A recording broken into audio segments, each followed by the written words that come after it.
Don't push back. Oh. Don't push back. Oh. Don't push back.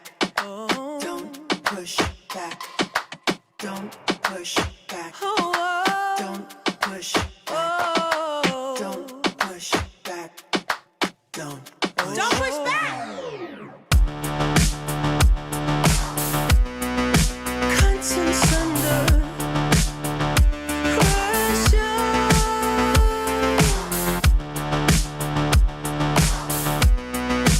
Contents under pressure. Huh? Content under pressure.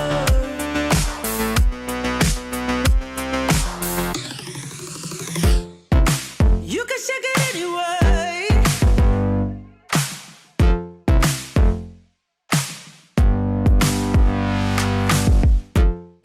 Well, you can shake it anyway. Oh. Well, you can shake it anyway. Oh. Well, you can shake it anyway. Push back. Don't push back. Don't push back. Don't push. That's the limit. Don't push back. Don't. No, that's the limit. Don't push back. Don't. No, that's the limit. Don't push back. Don't. Oh, that's the limit. Don't push back. Don't. Yeah, that's the limit. Don't push back. Don't. Oh, that's the limit. Don't push back. Don't push. You can shake it anyway. Oh, love. Oh. You can shake it anyway. Oh.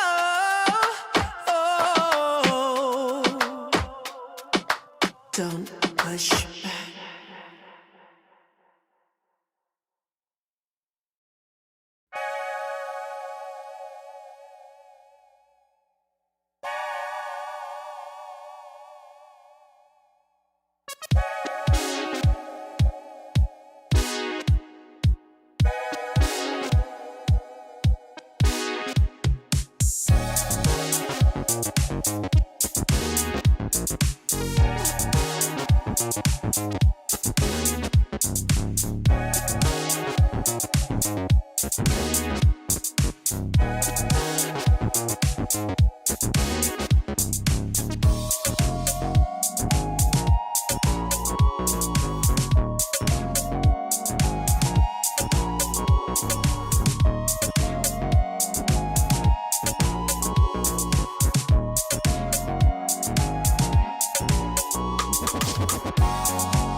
Don't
Hello, ladies and gentlemen. Welcome to the IPL 250 here with Illuvium. I am joined by Silent and Caveman here on the caster's desk. Welcome, guys. How's it going? How are you doing?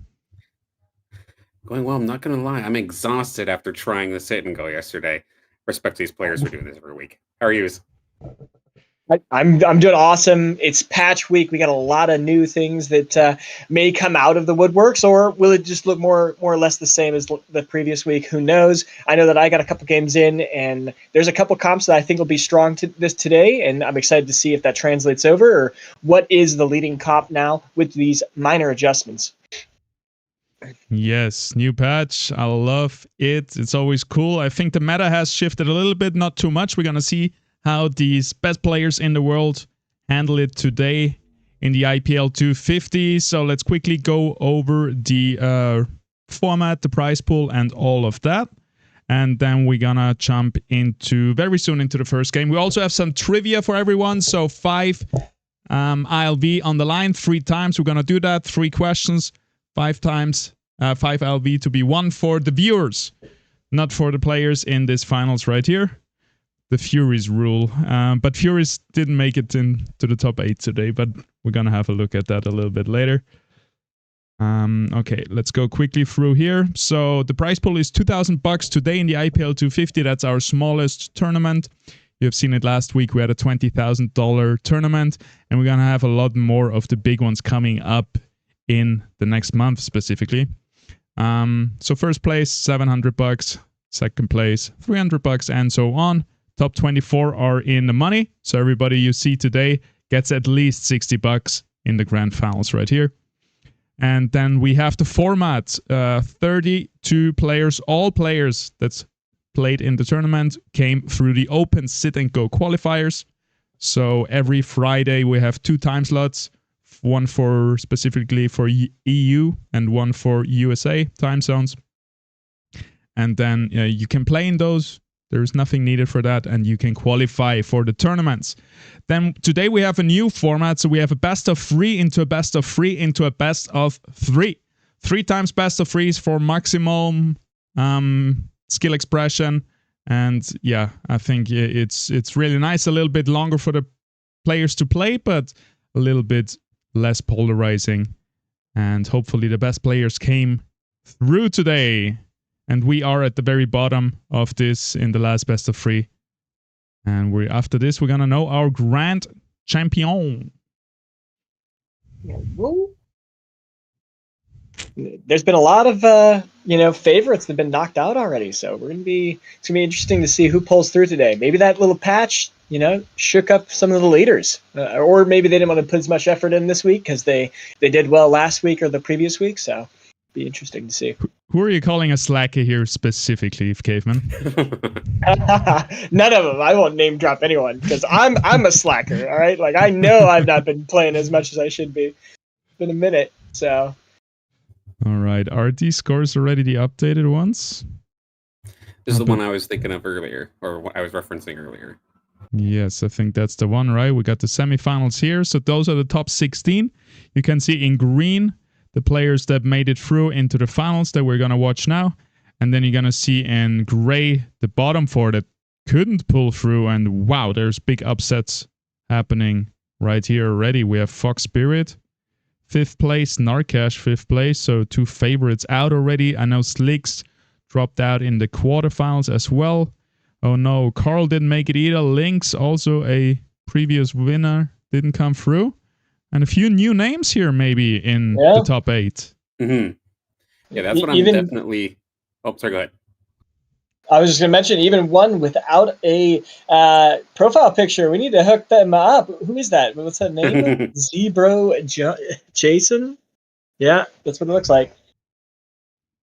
Yeah, this entire semifinal looks just completely surprising. We have so many players that would be like our finals regulars, so to speak. So you'd have Narcash knocked out in 6th here in Lobby 1, Fox Spirit knocked out in 5th, in Lobby 1. Maru's seen the grand finals a couple of times too. They're not making this one. The Week's a past grand finalist as well. On the other side, Ole Gazera also falling out here. There is only the potential of 2 players of being repeat winners in this IPL that we're about to be taking place in. Otherwise, it's open season. So many new faces here. Detective Alané from Team OLA, absolute fiend on community tournaments, finally getting themselves in the grand finals in an IPL event. iNostology, they've been grinding. Fancy Pants, they've been grinding. Karabasov, this last month, I feel like they've been in every tournament that I've ever seen. They've been there. Hollow gets their break, and Zebrosen, brand new here to us anyway. Like you said, they don't even have a pro or an Illuvitar leading Lobby 1. We're gonna have an interesting fight. I know. I'm excited to see if he comes in. I mean, especially spanking my boy Web3 Gaming. You know, he must be pretty good. We'll have to see how he pulls through. Oh, there was a language barrier in my head. I was like, spanking what? What is happening? All right, let's have a look at the IPL leaderboard to compare this a little bit. And yeah, we see a lot of people that are right now first. For example, did Amafishi make it in? He did. Yeah, he they did. were fourth in lobby 2. So both Web3 and Fishy, they have a beautiful opportunity to extend their lead here in the IPL Global Leaderboard. Yep. I mean, they're already gapping. They're already gapping everyone else too. They're doing an incredible job. Yeah. What I also wanted to have a look at is the new schedule. It's not like new, but we took out one IPL 250 and moved all the other dates a little bit forward. So we don't have an updated infographic for that yet. But let me quickly pull up something else so we can have a quick look on that. Just a minute, because I think the World Finals was colliding with the TFT Open in Paris, which is a huge event for TFT pros. So a lot of the pros wanted to play in both. So we decided to take out one 250 and move everything up for 1 week. It definitely works out. I would have hated for someone to have qualified, then all of a sudden they have to choose. Yeah, exactly. And also, we don't want to split the viewership either. Like, if you want to watch both of them, like, you should be able to. I know that I probably will want to watch both. So, yeah. Yeah, it would be unfair towards TFT if we steal all the viewers. I mean, this just makes November just that much crazier. So yes, we'll take it. So right now, we are in the second last IPL 250. Next weekend, we have another one 250. And from there on out, it's 500,000, 500,000 final call and world finals. So we are in a heater after the last 250 here.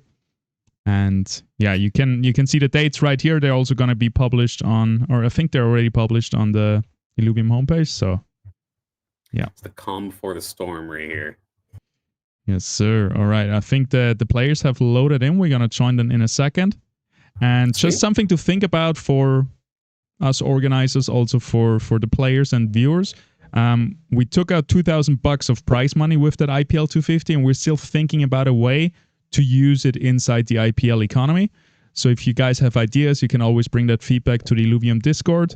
I just thought that it would be maybe cool to give this out to the top IPL leaderboard players. They do get a better seating in the World Finals, but maybe it could be cool to have like extra.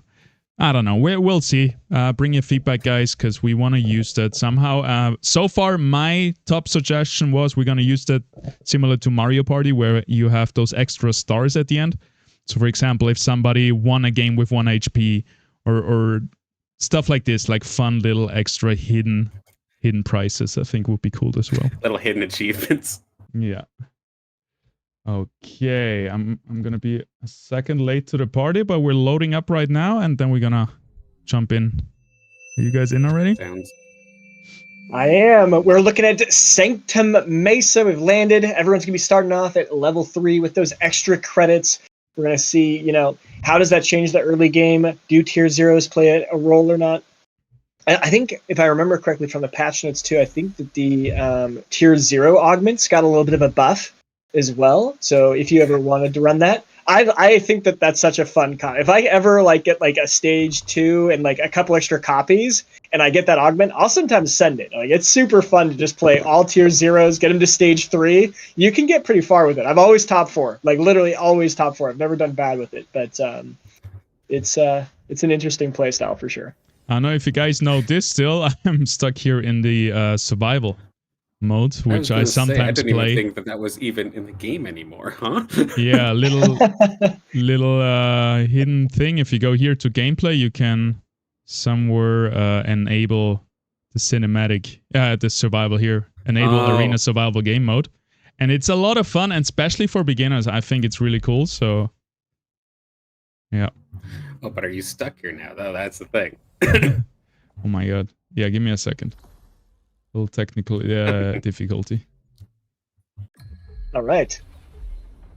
Well, and while he's getting set up, I mean, we could talk a little bit about the patch notes also. There were some adjustments all around. I'd say that they're all fairly minor, but should change some of the direction of some of the comps. I know that some people were already making comments that nothing really happened to Mud, at least nothing too major. I know the Siphon Blade or the Sylphid Blade did get a minor nerf, but I think that I think that their approach now is they've already got a pretty fun game now. It's just fine-tuning the changes, just small little changes that'll just adjust the meta a little bit. And I think that that's actually a really good way to move it right now, because the game is super fun right now. I'm loving that there's a lot of viable comps, and it's a good balance in my opinion.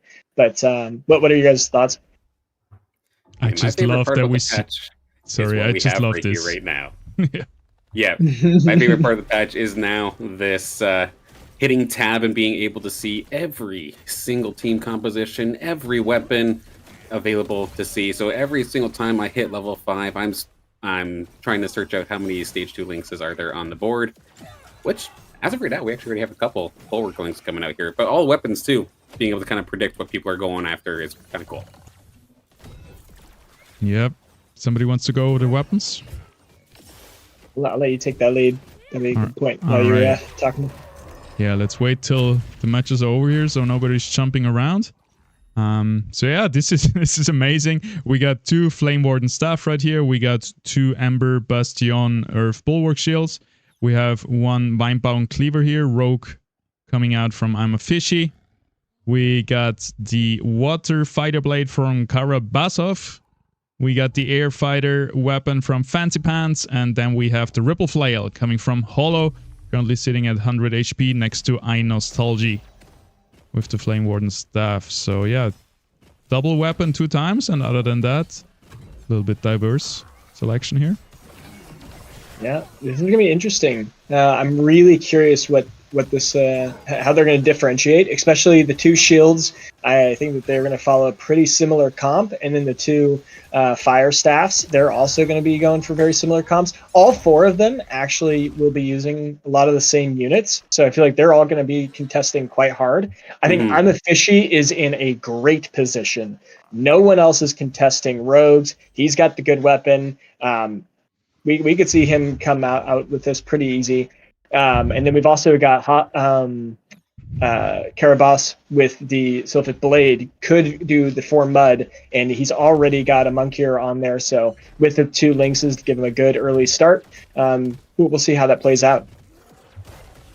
It's going to make the comment that it seems like we have a vast majority of this lobby that at least has the potential of going for some sort of mud, some sort of magma, and then like maybe a steam option. And then there's just I'm a Fishy who's gonna do like likely Verdant Rogue, which seems to be the popular style coming up from the rogues, especially with Vanguard as of late.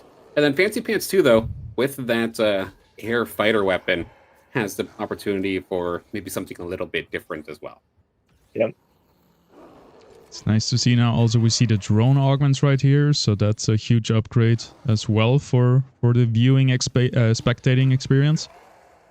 So lightning speed. And Bond, you can actually see Bond also if you look really close on the weapon. I love you can really already glance. You don't actually need to jump to their board anymore, and you can already kind of figure out exactly what's going to happen. Yeah. It's just positioning at this point, and the bench you can still see if you spectate in detail. But yeah, this is an amazing change. And then the only thing we need is a little gold indicator somehow, and then we are all set up. I know the team is working on that. It has been a community requested feature, and it's just, yeah, it's just very much needed.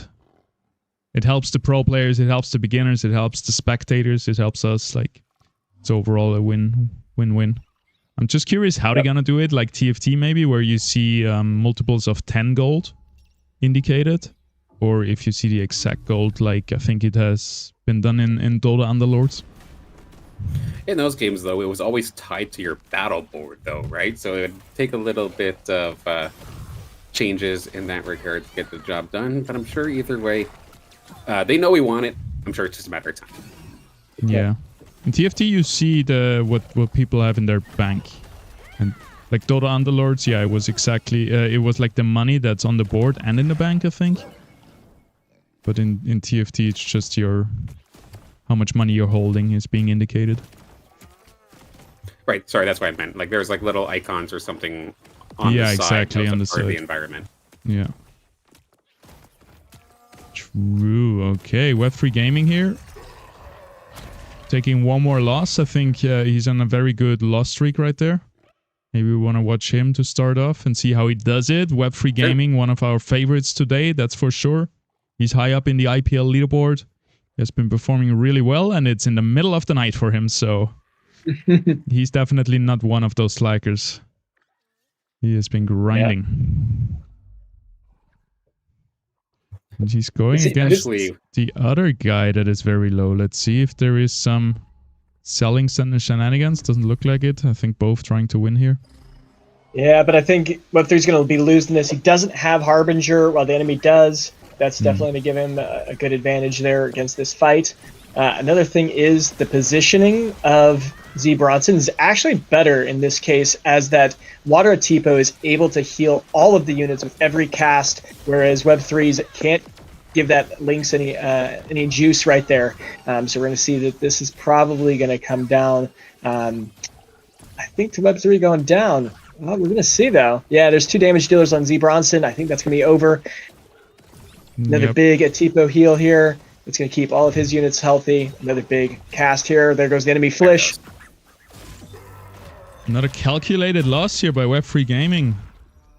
That's the ideal scenario for him. Doesn't take too much damage. Would be cool to see an indicator like the Shining, also like, I don't know, bleeding animation or whatever on a loss streak. Yep. So that would be also a little upgrade there. And yeah, guys, right now we have the cameras and the overlay. So right now there's a lot going on the screen in the early game. And then once we commentate a little bit more what's happening in the fights, once we get into the mid game, we're gonna dive fully into the gameplay. Going against Hollow. Hollow's looking quite healthy here. He's got 2 Harbinger, 2 Lynxes. That's a lot of Web3's Lynx has got tagged quite early there. That's going to be pretty brutal. This Fern in the back line is going to have a good tornado through the entire team. Nice. Sending up every one of the units. Hollow going to be pulling through this. Web3 on his loss streak, and Hollow should be on a win streak after this win. He's only lost 1 before this. It should put him gold, or at least he must have just lost his win streak recently. But Hollow's looking good. Fancy Pants is also looking quite good. 2 Berserker, 2 Dust, 4 Air already. That's something to look forward to. He just lost his win streak, though. Oh, he did just lose his life. Yep. Yeah. I'm a Fishy went on to a win streak, though, and see Bro Jason as well. Or however we're going to spell that name. There's, I think, a few interpretations that we could make work.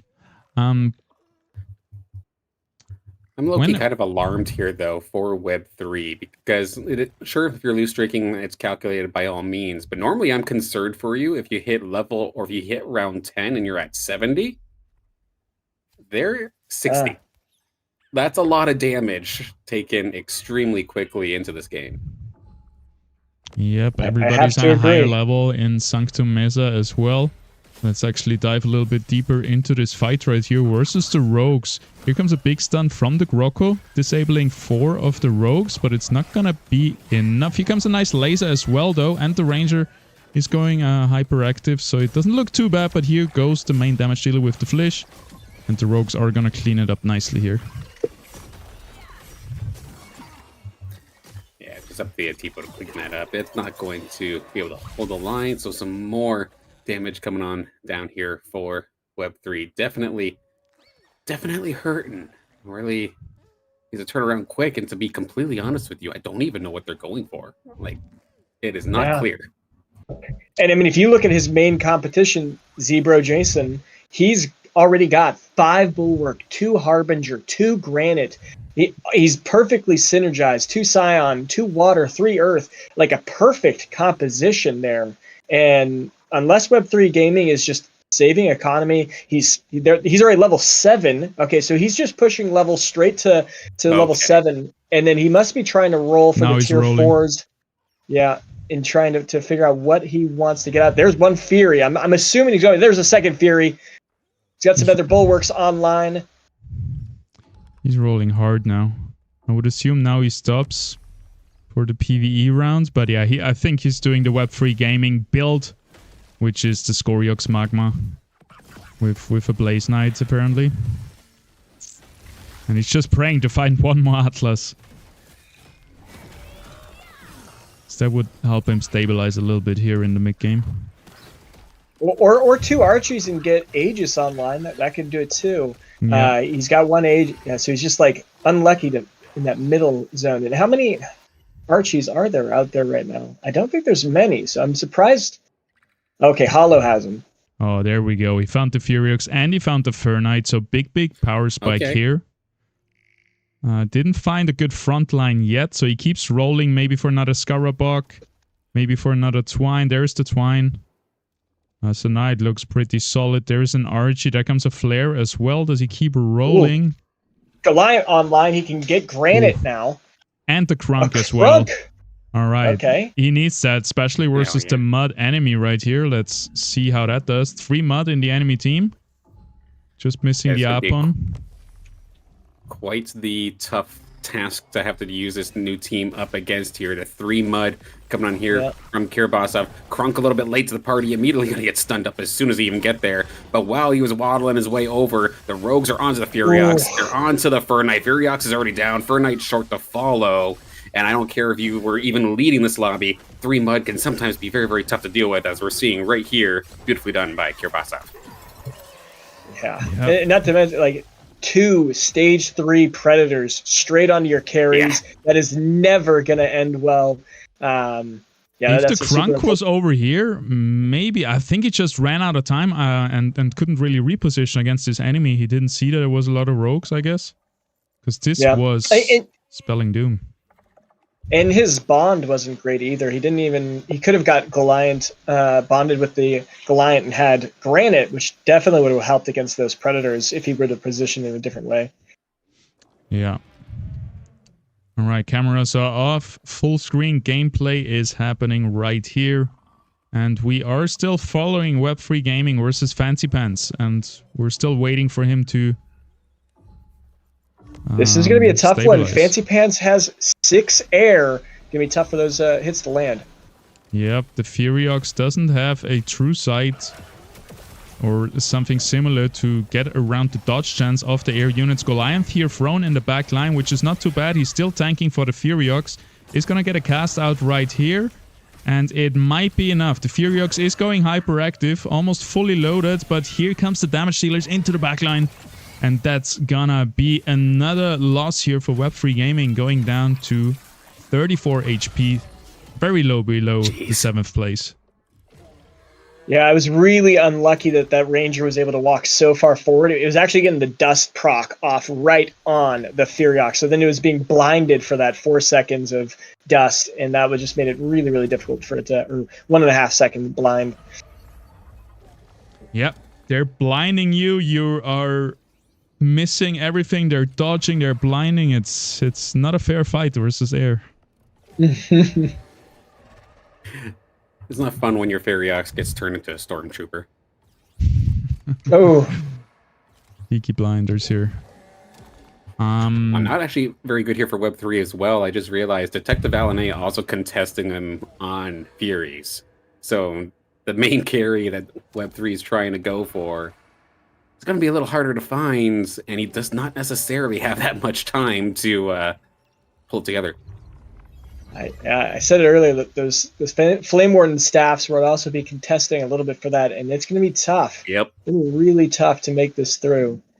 And if he gets the twine, he could do maybe like a Granite Colossus. I mean, if he gets the Gnarl, because he's only a few away from that. He sold his other twine. Never mind. Because I was thinking he could maybe go for a Crunk. Or a Gnarl, sorry. And that would be a massive front line. Going against this Water in the Earth team. Yeah, let's see what happens here with this Rake down at the bottom. Currently being held up by the Crunk, so it's at least not onto the carries. They're able to free fire for the meantime. Sears in the backline tried to mess with that backline a little bit. Nice little stun come out there from the Goliath, shutting things down. The Rake has fallen in the meantime. There has been enough time bought for this squad from Web3 Gaming. They're going to slowly but surely, just as the Magma crawls, just dive on forward to that Tianti, finish the job, and Web3's lose streak finally ends. I mean, Web3 does have the augments to make that Furiox an absolutely disgusting unit if he can build the front line to defend it. And here we go, going against his main competitor, fighting for the same units. Yep. Who's going to be rolling down here? Enemy team has Magma online. So does Web3 Gaming now. That Furiox in the back is getting buffed up by the Aegis. All right, let's see the positioning. Is Fernite gonna get a nice line into the back line? It looks okay. It's at least gonna stun the Ranger, which is not too bad. The Arcos here is a little bit useless. I feel like it would be very good to be in the front line healing those tanks. Crunk going down pretty fast. Able to blind the Furiox last second, so squeezing out a few more seconds, but that's it. Here comes a stun from the Goliath into the back line, also hitting the Furiox. And yeah, the front line of the red side is just falling so much faster here. Also the green side all hyperactive, which helps. And that's gonna be it. We have a little bit of a fast attacking snail right here. Tweaking. Double stacking attack speed, eh? That's the difference between a bolt action rifle and a machine gun. Like, my goodness. Like, sure, the Furiox there for a fishy hit hard, but it did not shoot fast. Meanwhile, Web3, with the percentage health damage as well with that augment, was absolutely ridiculous. Rapid fire Furiox. Your Furiox goes pew pew, mine goes... Exactly. Yeah, I mean, having the 4 nature really offset that fight too. Getting that hyper just amplifies that attack speed buff so much that was a significant difference there. And I'm really not sure, like, Detective Allen also had Aegis, whereas Web3 didn't have anything. He just had the Magma. So he should have theoretically won that. I really think it's a hyper diff and augment diff that won that fight. All right, let's watch 2 other players on the lower end of the lobby right now. Karabasov with rolling right now for Mud. Also removed all his units to probably find some synergy that he was looking for with the chip. He didn't find his exalted Apon yet. I think he's getting hard contested on that. And he's facing versus Fishy here, who has found his Slashin, the infamous penguin. Let's see if he can still carry as good as it used to carry after the... I think it even got a little buff in the recent patch. The Stabbin did, so it's middle form. Okay. Slashin still as good as it used to be. Yeah, I'm sure we'll watch it be an absolute menace. Of course, these rogues coming out were basically not contested at all. And Vanguard, Verdant Rogue, as you can see here, all you need is the twine, and you have a little bit of extra time for your Penguin to get wound up and literally just shred everything. There goes the Ranger. Rampfight's even just going to do a jump essentially just for joy at this point, because it did not do any damage, because everything else is already dead. Karabasov takes a big hit. He did have his augment that he's just sitting on the side there. Was running out of time, so we'll see if that augment box helps him out significantly. He already has 3 rogue, so I don't know if like a rogue chip is going to help him too much there, or if it's a composite synergy. I don't think it is. Yeah, I don't think so either. It's probably a basic just one. Primary, yep. So yeah, what without the 4 mud, huh? Could be tough. It's tough. Yeah, Karabasov now in the bottom. Yeah, it's unfortunate how much mud eventually just kind of falls when you don't have that 4th mud to pass over your stats upon elimination. All right, removed all the units here to get something. I still think it's a basic synergy. I think it was fire here. And yeah, now I'm a Fishy versus Fancy Pants versus the Air, which could have an easy time with the dust as well. Repositions the Mammoth here. And the Jotun already. Okay. Jotun, yeah. Fancy Pants is looking strong. It's all about this Fernite staying alive, which looks pretty good at the moment. So I don't think Fancy Pants is going to have big troubles here. And then it all comes down to the slashing on the other side. Jotun is on it with the stun from the Fernite, taking it down very easily. And yeah, that's going to be another loss. Snag a replay of that. There's a very interesting interaction that happened there. Really unlucky for I'm a Fishy. You'll see the Jotun actually got summoned away right before he was 1 auto attack from being killed off by the Penguin, and he managed to survive. I'm not sure that would have made a difference with how thick the team was, but that was a significant loss for Splash in there, especially because of combat rhythm. I'm a Fishy would have had another 7% Omnivamp. That could have made the difference. Could have had an Immortal Slash and start building up. All right, let's going against Web. Oh, you're watching that now? Yep, go ahead, watch it. Or okay, no, we're going into Web3 Gaming. Yeah, we'll have to watch it after. I guess we have. We'll see. Otherwise, it comes up in a YouTube short. Exactly. And yeah, take it away, Sal. And we have Web3 Gaming versus I'm a Fishy. That's going to be a important fight for both of these players. And majorly important here for not just the one Furiox, but for both of these Furioxes to stay alive versus this Penguin. Some decent positioning so far. The Gorilla, though, it's on top of the one that's holding all of the augments, trying to burst it down, has about halfway, but it does not get... Actually, wait, there's the ramp bite that is going to take care of the one that did have the augments. Some big damage down, but the bunker looks like it's strong enough to withstand, unless this Penguin sitting in the verdant puddle is going to be able to sustain. Beautifully done. Yep. A lot of healing coming out from the Verdants. Definitely. A lot of healing coming from the Penguin, too. 1,800 in healing there as well. That's roughly 60% of his health, so that's a huge boost from that Omnivamp he's getting from combat rhythm. Yep. And it was close. It looked like for the middle portion of that fight that maybe they just like dove into a wall. Sure, they got rid of the Furiox, but maybe there was enough damage to still get the job done. But now on the bubble, Kirpasov, can they survive this one? All right, let's check out. Did we find 4 mud already? Nope. Just missing 1 Apon right here, which is heartbreaking for Karabasov. He's fighting for his tournament life here in the first round. Gorilla is going to jump onto the Ranger, which is going to be taken down. Another jump from the Gorilla. Almost takes down the Fernite. Stays alive, though. They are onto the Furiox right here, which will fall in just a second. So it's going to be a very close one. The Monk here still very healthy. And the bunker is going to be busted right here. Karabasov not going to go down just yet. That monkey was hyperactive like almost instantly and was able to start really putting down some pain. And the AoE effect because of the bunker, you could see the effect just going back. I think at one point he was hitting at least 2 other units in addition to his primary target. Really good job with that. The bunker buster there. All right. While we are on the carousel, let's rewatch the last replay.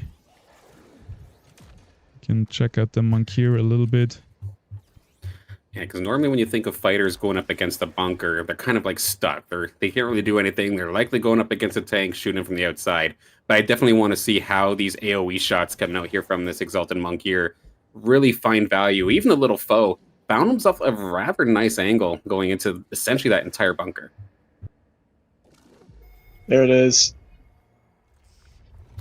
Yep. Yeah, it's reaching multiple layers through. Nicely done. I think they're basically attacking the front line, but they were still able to hit the Fernite. All right, and we are already, well, that's a PvE round, so everybody still got a minute to breathe before here some final matches will probably be Well, fought. Yeah, crunch time now. And if you would have just saw, he finished it. He got the Exalted Apon online. Ooh, It is now complete. good for him. Let's see. I Let's mean, we've watched keep spectating. we've watched enough IPL to know that as soon as the 4 muds online, incoming like reverse like win streak apparently. Yep, and it's gonna be tough here versus iNostalgia with an Umber, a Gaze-here, the Sinnoh. Let's check out the synergies. We got Steam, 3 Mystic. Not too bad, but definitely tough here. Let's see if the mud can do it. Three Mystic. That's a very interesting one to see. That's going to be a big water puppy there, holding the line. But the important thing is that Sinnoh is going to get sniped pretty fast by this Gorilla, and that's going to be pretty heartbreaking because that's going to be a major damage dealer. It's going to be up to Umber to take it away. Yeah, does this Gorilla manage to, or as soon as it pops its Omega, it should, in theory, jump on over, and it's actually going for the Ranger first, but it doesn't even matter. The Ranger actually on the green side does the sniping anyway. Karabasov with a big clutch move here to take out the Sinnoh, but we still have that Umber, the water puppy, like you said, with its partner, the big old Geyser in the back line. They're going for the Geyser. Is that enough time to get a couple more Omegas out? There's 2 of them. 2 on 1, Umber. Can you do it? You absolutely will. Beautifully done. It was beast. really lucky. Maybe not lucky. Maybe it's totally planned. 200 IQ. That Umber did not get touched by a mud unit until the very last second. That was a key thing that kept that whole team alive, letting the Umber maintain its strength so it wasn't getting its attack and its Omega sapped. Huge.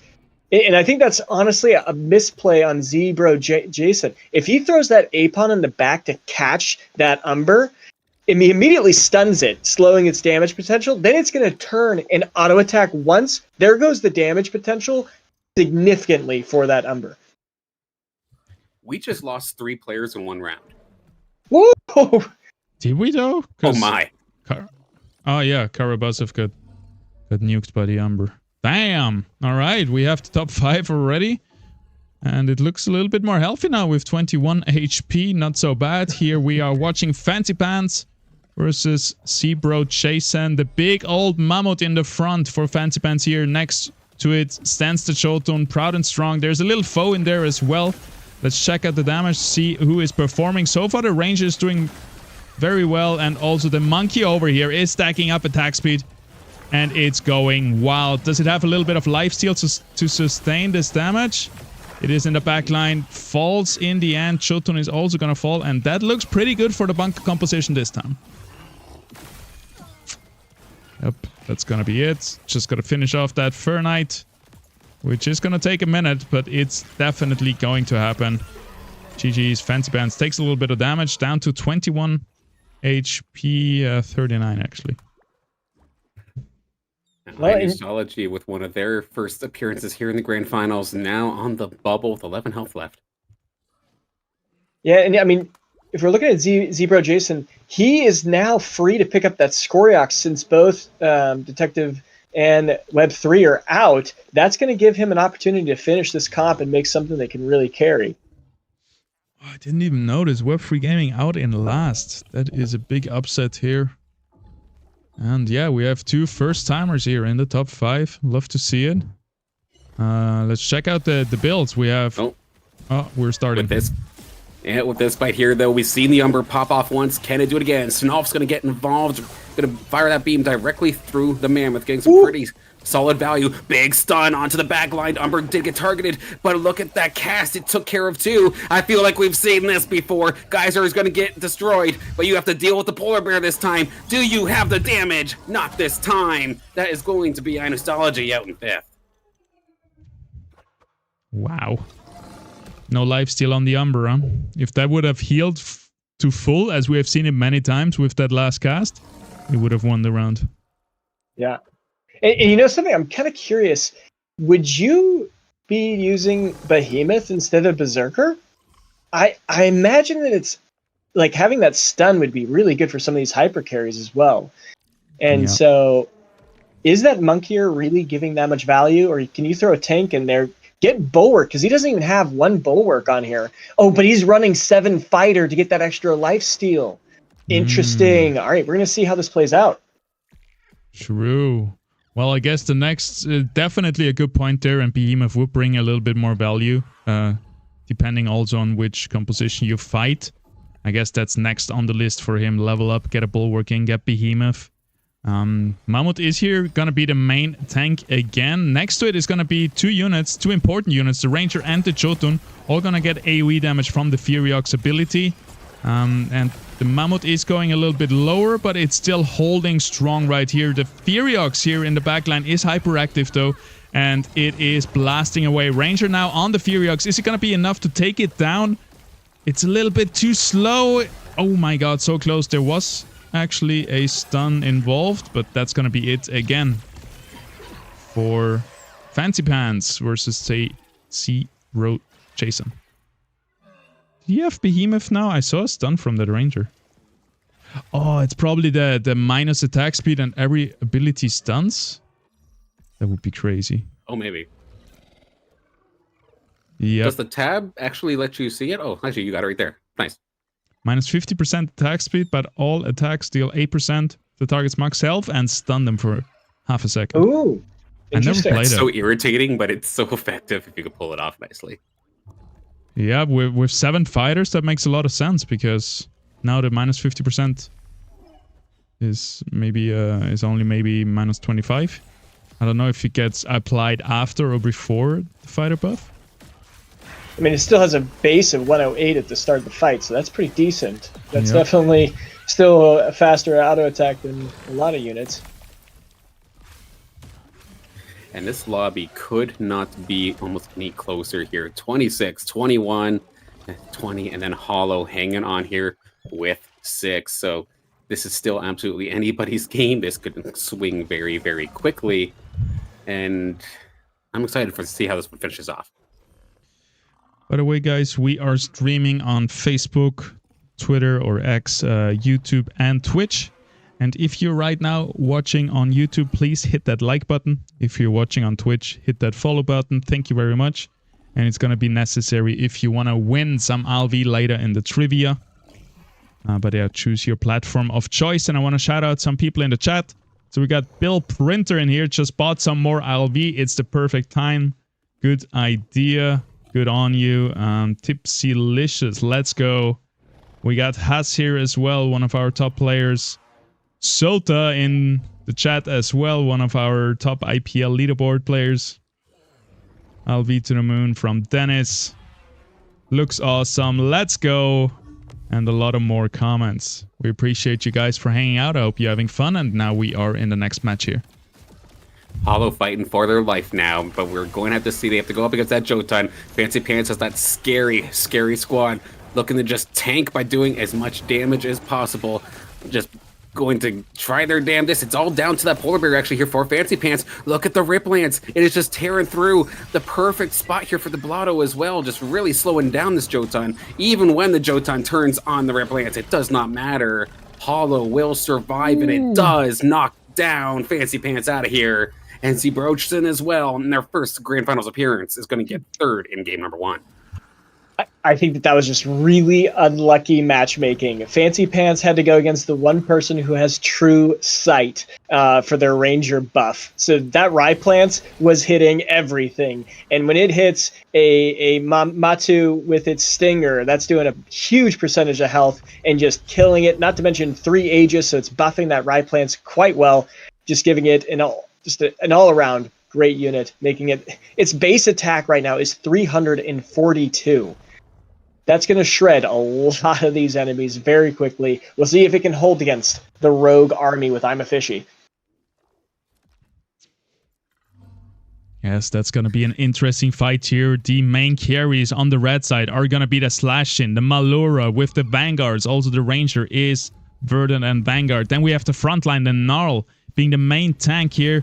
And then in the green side, we got the Riflens here on the left side versus the Malura. So it's going to get charmed right here, buying very important time. But now the Malura is going to go down versus the Riflens. But Riflens is already dead here on the side. And the Slashin is still looking very healthy on the other side, and that's gonna be it. Amafishy takes down Hollow, and it's gonna take game number 1 here in the best of 3 in the IPL 250. I don't know if Hollow was even trying. He had so many units frontline still, and I'm not sure, or maybe he thought that was a better position. I'm not sure. Can we get a replay of that? I'm actually really curious. Yes, sir. Hey, here we come. So he kept his Goliath to the top right. He moved the Crunk center, I believe, which is really solid positioning. That is really unlucky. That Ram fight managed to clip the ride plants, though. Took it down. Yep. A quick like Hollow's not even now. Right plants to the right side. Would that have helped? Yeah. Like, look at all those units he has up front, and they put the door center. That a door is just going to get hit by the... doesn't matter. The door is getting killed off pretty quick there anyways. I really think Hollow just gave up here. I don't think he had a chance. Honestly, I don't think he does either. Like, that's just... I mean, I'm a Fishy had no competition. And he just was able to get all the good units. Probably got it very free. I mean, is he level 9 here? 1, 2, 3, 4, 5, 6, 7, 8, 9. Yeah. I mean, it's a solid, great win. Way to play, I'm a Fishy. GG. GG's. I'm a Fishy. Our winner of the IPL 1000, right? Our champion from last weekend. Coming in strong here in the IPL 250. Picking up where they left off, and Prophet Caveman comes back on game number 1 here, because pretty much right off the rip, you said, or one of you said, I'm a Fishy is in like the best possible position since they weren't contested. And I think that's exactly what we saw there. When nobody else is going after your units, you get to build what you like, and you can absolutely pop off. It was unfortunate the replay got caught by the ramp fight, but even still, that Penguin one was probably just too built and it had so much support. Yeah. Always surprises me to see nobody playing rogues. I think it's a very easy composition to play. It's strong in the early mid game, so I don't think it's like super risky. And I guess if you're contested, it can really easily be a last place very fast. But well, yeah. And I don't know about that, because he was at 20 HP right there at the end, and I was actually watching his numbers throughout the match, and he was pretty low consistently. Like, I think he was bottom 5, bottom 6. Almost the entire game until finally it started to swing. Now, maybe he was doing it intentionally because he knows no one else is competing for his units. He'll let everyone else buy units, and then he'll scoop them up when the pools are the least filled. And maybe that's just how he played it out. It was tactical. But yeah, he's in a good position. Just a really good position. All right, guys, we're going to give you a minute to choose the fastest platform. I think it's Twitch, and then we're going to start with the trivia questions. You choose yours, though. Pick your poison. I'm not sure which one has less delay. But yeah, we're going to do the trivia. You can win 5 LV, and we're going to do this 3 times. And how it works is we're going to show you a picture, and you have to guess which illuvial this picture, this body part or whatever it's going to be belongs to. We need the full name of the illuvial. So for example, monkey stage 2 or whatever, it doesn't work, right? It's the full name of the illuvial. And whoever is first on our screen is going to win 5 LV. You see it without your delay. So sometimes it looks to you as if you were the fastest one, because you see your message in real time without delay, but then sometimes we see it in a different way. Just as a heads up there. Is it feet again? There's one foot. I was about to say, someone's already calling you out. There's 1 foot in there, because I know you love it, okay? I didn't want to do it like a full... Maybe it's 2, I don't know. Let's see it. Let's see it. All right, 3, 2, 1. Here's the first one. Oh. a very lovely foot right there. Shouldn't be a hard one today. All of them are quite easy. So it's a little bit about how fast you can do it, not so much about your knowledge. Of course, you need to know somewhat Illuvium, but yeah. When you're selecting these paths, are you trying to find the most like sneaky and different ones? Or are you just like, all right, I'm going to pick this unit. This is the one we're doing today. Like, how do you typically select them? I do it pretty randomly. Usually I like to go with somewhat of a theme to keep them like connected to each other. For example, the affinity or whatever. But yeah, it's more or less random. And then I'm trying to make the camera angle work to make it a little bit harder. All right. Thank you guys. You definitely have it. And it's very fast. Nareba here sadly misses. He went for a League of Legends champion. He said Nar. I was gonna make the joke. Yep. Yep. Nargala. So close. It's close. Then we had Twine, and Positivity LV with the first Gnarl coming out. And here is the reveal. You guys see that too, right? Positivity first Gnarl. Chat moved too quickly. I can't scroll down. Wait. Oh, sorry. Let me. I have a little problem here. I mean, There we go. there it There he is. is. Yeah. Sorry, Narareba. I know you probably meant Gnarl, but we need to. Unfortunately. I mean, I think everyone needs to start knowing their feet sizes in hexes. All right, moving forward, like, you know. Obviously, that's a gnarl because it's 6 hexes wide. Don't you know? Like, Oh gosh. Yeah. and you know what 6 hex feet mean, right? Big nose. Okay. GG's. Yeah. Well, nice try, Nareba. You were so much faster than everyone else, but the misspelling got you. You'll get it next time. GG's Positivity. And then we're gonna look at the scores and probably jump into the next game very, very soon. Players are loading in right now. I mean, great start though, of course, for I'm a Fishy, one of the 2 people that could be a repeat winner here in IPL, and then the fact that they just won, of course, last week, picking up where they left off on an absolute tear. I don't even think he needs points. Like even if Web3 got first, it'd be, I don't even know if it'd flip it, but yeah, it's gonna be pretty interesting. Yep. These guys, they're playing for a good seeding in the World Finals, for bragging rights, and for the monthly income, stuff like that. Yeah. Is it priority to Twitch or YouTube? Sota asks. It's a combined chat, so it's. I don't know. We can do a test maybe if you guys are down for it. I'm gonna count down from 5 to 1, and once I hit 1, you write something in chat, and we see whoever is first. So 5, 4, 3, 2, 1, 0. Type 0 in the chat. Let's see who is faster. I don't know, because I want to find out. Yeah, because we have all the platforms all open on one chat, but it depends on the platforms themselves that we do not control any sort of leg between stream and platform. It's looking like Twitch might be the fastest. Twitch. Maybe YouTubers are sleeping right now. Everybody's over here. Yeah. It's not the best test, but yeah. I do want to mention, just looking at the past game real quick, one thing to note before we hop in, which I think they're ready, is that Zebro Johnson, like, he managed to place top 4 contested, right? Like, because he had, I think, the fire staff.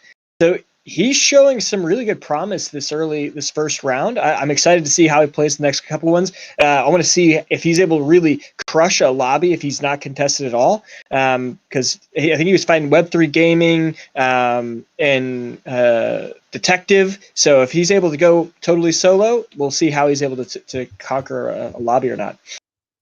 And they may be new, but of course it's still, like, they've shown dominance in the last round as well. They were in, I believe it was lobby 1, and that had Narkesh, that had Fox Spirit, and Zebro Johnson or Zebroson won that lobby rather convincingly. So yeah, Yeah. I want to see what happens when they're not cuffed by contest, and see what happens when they can truly create what they wish. Yep. And I'm also thinking that the player that was doing the mud, they were also just struggling with Sanctum Mesa. So they're already starting off early. They don't get as much time to build up their army of mud units. And I think we're going to see that again in Sanctum Mesa here. I think maybe mud is just harder to play on this region. Yep. Could be another issue. Sanctum Mesa back-to-back, meaning you start at level 3 with 10 extra credits, which is just supercharging the economy of the players. So usually we see like a more extreme late game with crazier units, and also people taking more damage, as we saw earlier, because there is more levels, and the more levels, the more damage you take. The more units that are on the board. Every unit that survives, by the way, is gonna be extra damage to your health pool if you lose. The Ranger only counts for 1 damage, but the other units count for more, and then it also depends on which round you are later on. Yeah, I'd like to get the opportunity to see these like well-built, like supercharged comps. Granted, it's not quite Halcyon C level of supercharged, but it's still pretty strong. Yeah, and we're also looking at the weapons here. I don't know if you want to go through that, but I see a couple that I'm excited to see how they play out. Yeah. So this time it looks like C-Bro is contesting the Vinebound Cleaver with Detective Align. So we have 2 Vinebound Cleavers here. We have Fancy Pants on the Shadow Maul, infamous for being super tanky if built right, for example, around 4 Granite, stuff like that. Then we have the classic Ripple Flail, a crowd favorite, definitely caster favorite here from I'm a Fishy. We got the Fire Bulwark weapon from Hollow. We got the Ember Bastion from Web3 Gaming, who is looking probably towards going Magma again. We have the Firefighter Boomerang from Nostalgia, and then we have the Water Fire weapon from Karabazov. Yeah, I'm really excited to see Nostalgia with the Fire Boomerang. You had buffs both to Arcanite and to Fire, Deep Fire. I'm curious if anyone's built that, if that's viable. Love to see just an absolute Furiox popping off with like 8 fire, just nuking units with the double amplification. Really curious if that plays out well. I think it's something that actually just got changed in the recent patch as well. There was a little bit of love given towards the Fire Affinity as a whole. And one thing I'm curious about for you guys when you play, one thing that I noticed here, Nostalgia already has a Scarabak.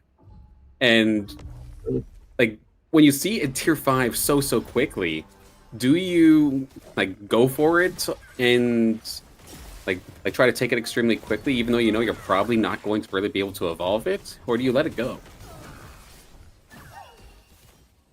I know I personally would not keep it, especially unless I needed to get stage 3 for it. But even a tier 5, like that's never like that hasn't been meta to do. You need a stage 3 tier 5 effective. I would say that you can do that if you have 5 extra mastery points left over and you just want it for one round. And I imagine he's going to sell it and then, yep, no, he's still holding on to it. But that's what I see a lot of people do. I was just looking up the official document, like the spreadsheet for all the details, all the nerdy details around the Illuvium Gauntlet.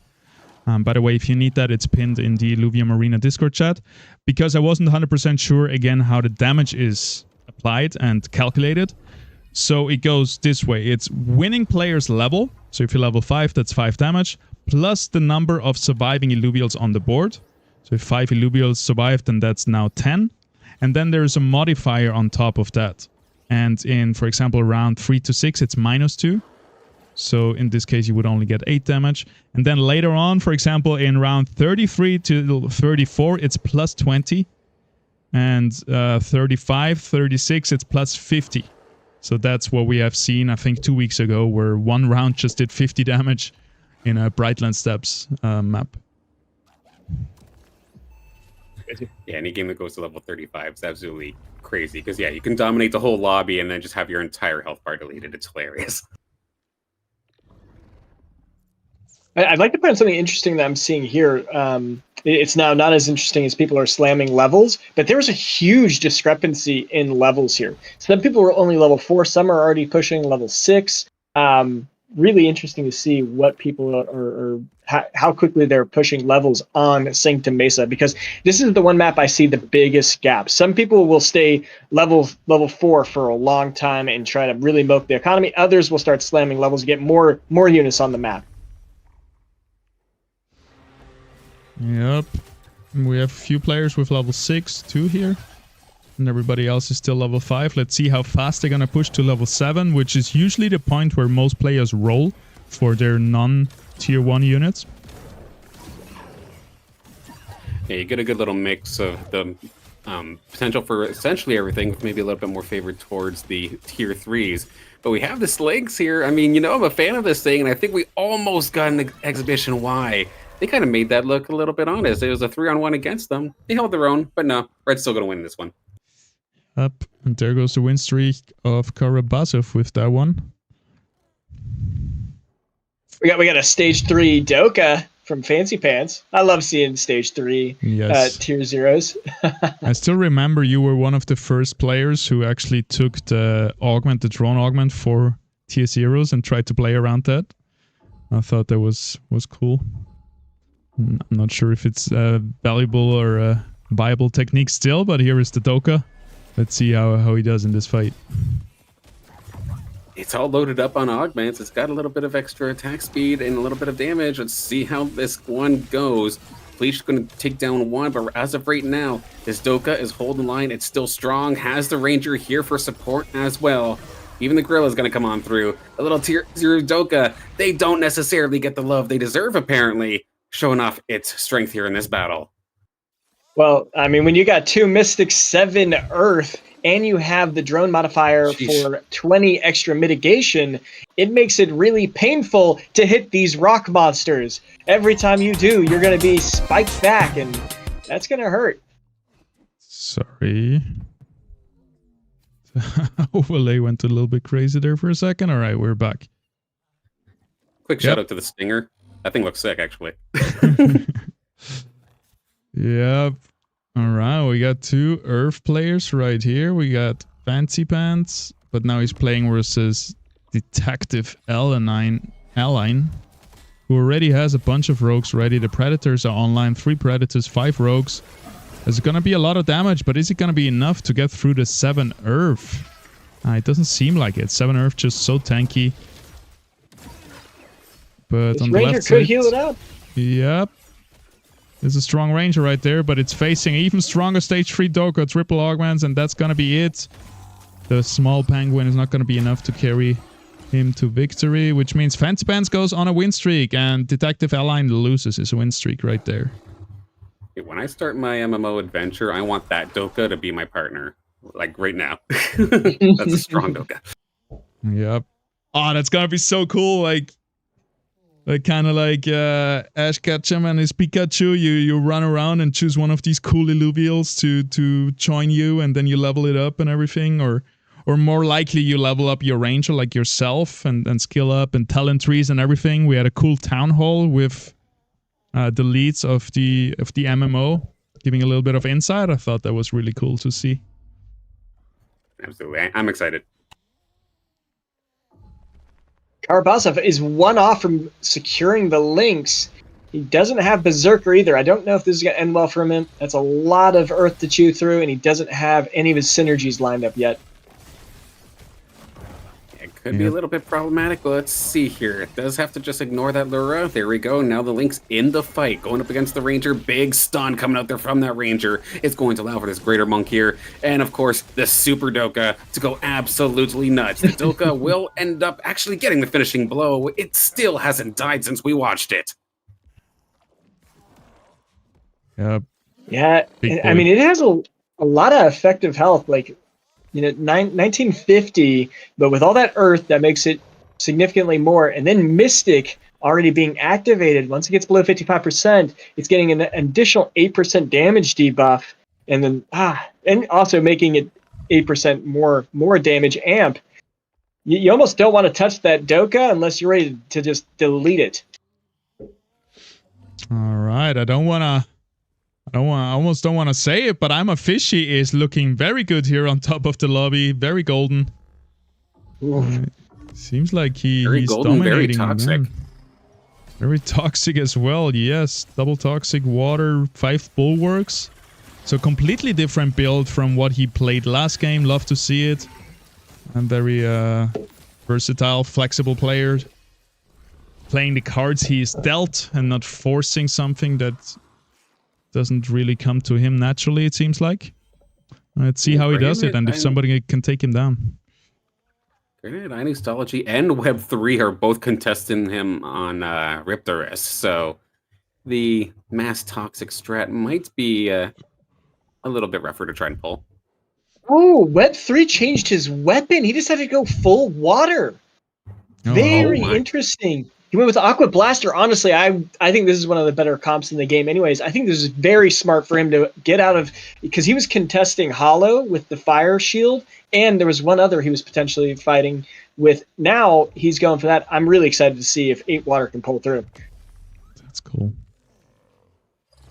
Yeah, for now we're gonna watch Hollow here versus I'm a Fishy, and it is gonna be a interesting fight. Both of them leading pretty much the lobby, but I'm a Fishy on that huge win streak. The Riptorus here is gonna be focused though, which is the main damage dealer for I'm a Fishy. So it looks like we just tuned in, gave a little Caster's Curse to I'm a Fishy, and he's gonna lose this big old win streak of his to the very similar composition in the enemy team with 5 bulwarks, but a Fur Knight as the main carry, so a little bit more of corner composition. It's like I caster's blessing them in regards to finding the Riptorus, but then yeah, that fight did not go I'm a Fishy's way at all. Like you pointed out, the Riptorus essentially just got turned on so quickly. And sure, it got to the fight much quicker based off of that positioning, but it got targeted so much quicker. And I think the Caradulo having a Sunday stroll on the left-hand side kind of threw things off a little bit. Well, and it's just crazy because the damage actually came from the Singe and the Ranger. I'm curious if Magma just does so much damage, and obviously the Singe spin to win can be significant, but yeah, that's very interesting to see.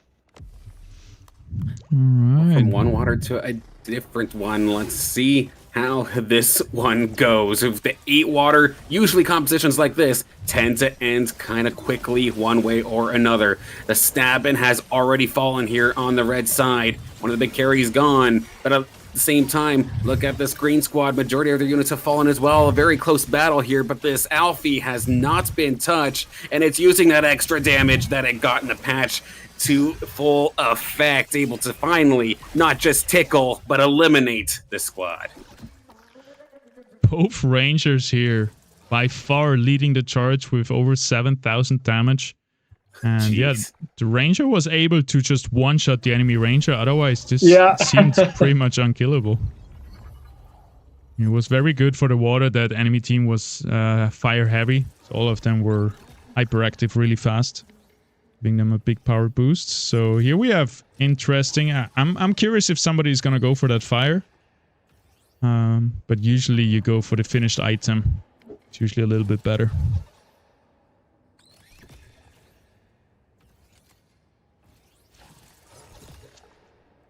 Oh, Hollow snagged that right from I'm a Fishy's hand. You love to see it. Someone just steals it right from you. Oh, I've had some raging. I want to break my computer sometimes when that happens. Oh. I love to do stuff like this when you're like, oh, I don't care so much. You just wait in front of them and see where the enemy goes, and then you take whatever it looks like your enemy is going for. Yeah. And then you have the counterplay on the other side where you fake to go for one augment even though you want the other one. I really like that we implemented the carousel. This looks like a crazy fight here. Web3 Gaming versus Karabasov's Rogues coming in. Mud. But only 3. Or did it finish off it? Nope, yeah, just 3. This is such a scary squad here. We got that Firelings alongside all of these other like Earth and Fire units, but in theory the Hyper should really be going against them. It's going to be up to this Rake to turn it around. 3-on-1 again. We've seen this before. It's almost not surprising. Care Bear, though, is going to seal the deal with one final claw coming out of that Omega. The Care Bear. Doesn't look like a Care Bear too much. More like a doesn't care The bear. Care Bear of my nightmares. Yeah. Such a cool Illuvial. It looks great. I love this thing. No, it's almost gotten to the point where when I see a Rake 1v3, it's like I'm not even necessarily surprised. If anything, I'm surprised when I see somebody take out the Rake in a 1v3. But Yep. it's still a like very, very pivotal and crazy moment there when it does happen. And I don't honestly see enough highlights for the Chukwurl at all, or Chikondi. So it's good to see. Oh, are we watching Web 3? He just did a cool bond. He's bonding with the Fury to get Invoker Steam. This Ranger is about to start deleting units. Boink! Yep. There's Boink. one fire. Here it comes. Ranger comes the- cast again. I'm not sure what it hit, but the I'm not Rake sure is in either. the back, also cleaning up. Everybody's hyperactive. It's very shiny down there for the green side. And there is just no chance for Fancy Pants. Yeah, the 7 Earth is not going to help you when you have 3 units that do significant... Well, actually, 2 units that just do major damage on... That mitigation just won't stop that damage. That's kind of what I was expecting to happen when Web3 went up against Kiribasov, but no, Kiribasov was able to turn it around. But that time, that's exactly the kind of fight that I was expecting. Just ended so quickly. Big burst damage, got the Hyper in line. Cool to see. I think what Web3 needs to do, if he wants to secure this, he needs to get Mammut in by the end of the game. Get Harbinger, buy his Ranger, and that's enough some more time, and I think he will be able to secure this pretty easily. But obviously getting a Matu is going to be pretty hard to do, but it's not contested at all. That could be a significant front line that he needs. Yep, we have no air players whatsoever. There is one Ice Bear, and that's it. That's the only air unit in the game right now, which I think I've never seen before. So yeah, if some of the players can notice that and then somewhat pivot into those uncontested air units, that will definitely help them. Cbro found his slash in here at the bottom. Let's see if that's gonna help him to not lose any more health. Actually, let's watch him. 33 HP. He has Verdant. He Doka. has the Vanguard. He decided to put a rogue chip on that bear, so that bear's gonna be jumping in the back line, giving a nice little air for that hyperactive.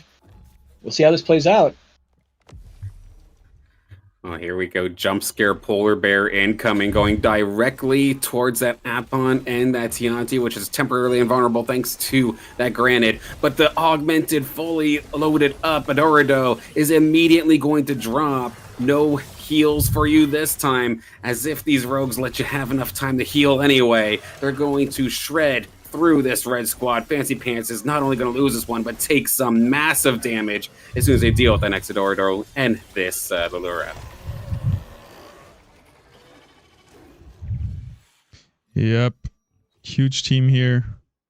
But they just got melted. The Adorado is one of the best healers in the game, but so squishy.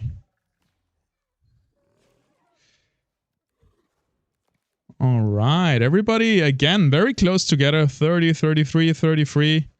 And then the top also sitting very close. We have 3 groups here. Really the 60s, dominating, eh? the 40s. Yep. I'm looking at Nostalgia at the bottom here. He decided to go with instead of that Arcanite, which I was hoping to see, he went with 3 Templar with his Ranger, 2 Magma, trying to do a little bit of a mix of here, going as Web3 Gaming with the water. Let's see how it goes. Yep, it all comes down to that Sinnoh. It's gonna cast its first laser into the Apon, so that's good positioning here by the green side.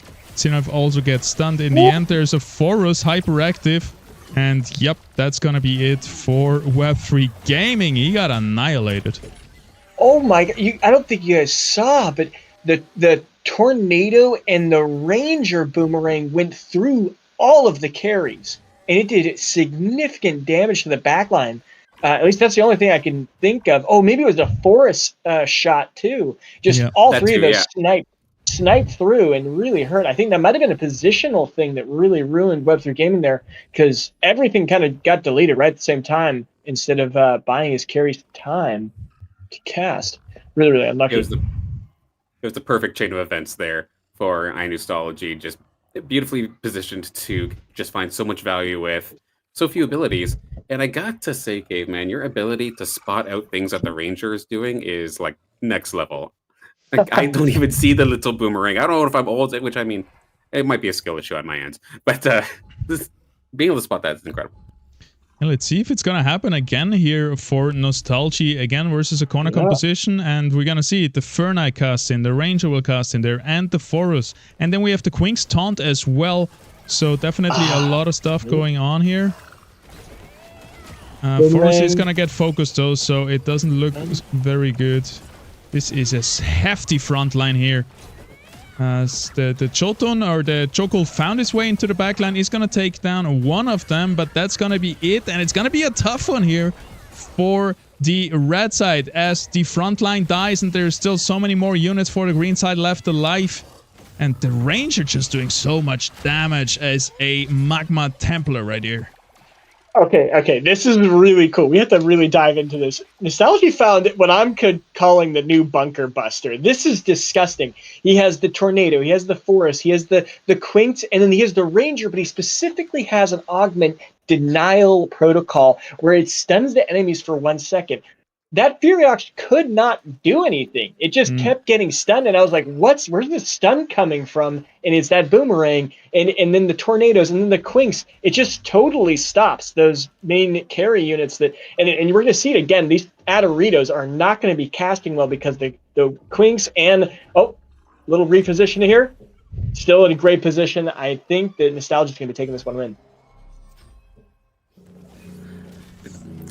Yeah, going into this one now, just perfect positioning here for this Ranger, for the Quinks, and of course the Fernite, like you had just mentioned. It's a perfect tornado directly through the entire squad. It's just lining things up perfectly. Granted, there is not really much damage being done as of this moment, but I feel like we've seen this before. As this battle ramps up, let's see how it goes. Forrest gets a one shot onto the Goliaths, is finally going to take one down, but you still got to deal with a bunch of other tanks. They're at least going to get rid of this flood off in the top right hand corner. One more tornado fires on through, but the front line here for iNostology might have finally fallen as the polar bear is about to go down. Hang on a second. One more shield actually keeps it alive. It is now just down to the back line. Or we're seeing once again here for Fancy Pants, they might have the healing, but they don't have the firepower to get through this Ranger and get through this squad for iNostology. I don't think those Adoritos casted once that game. I think they actually got disrupted every single time. I got to see the healing.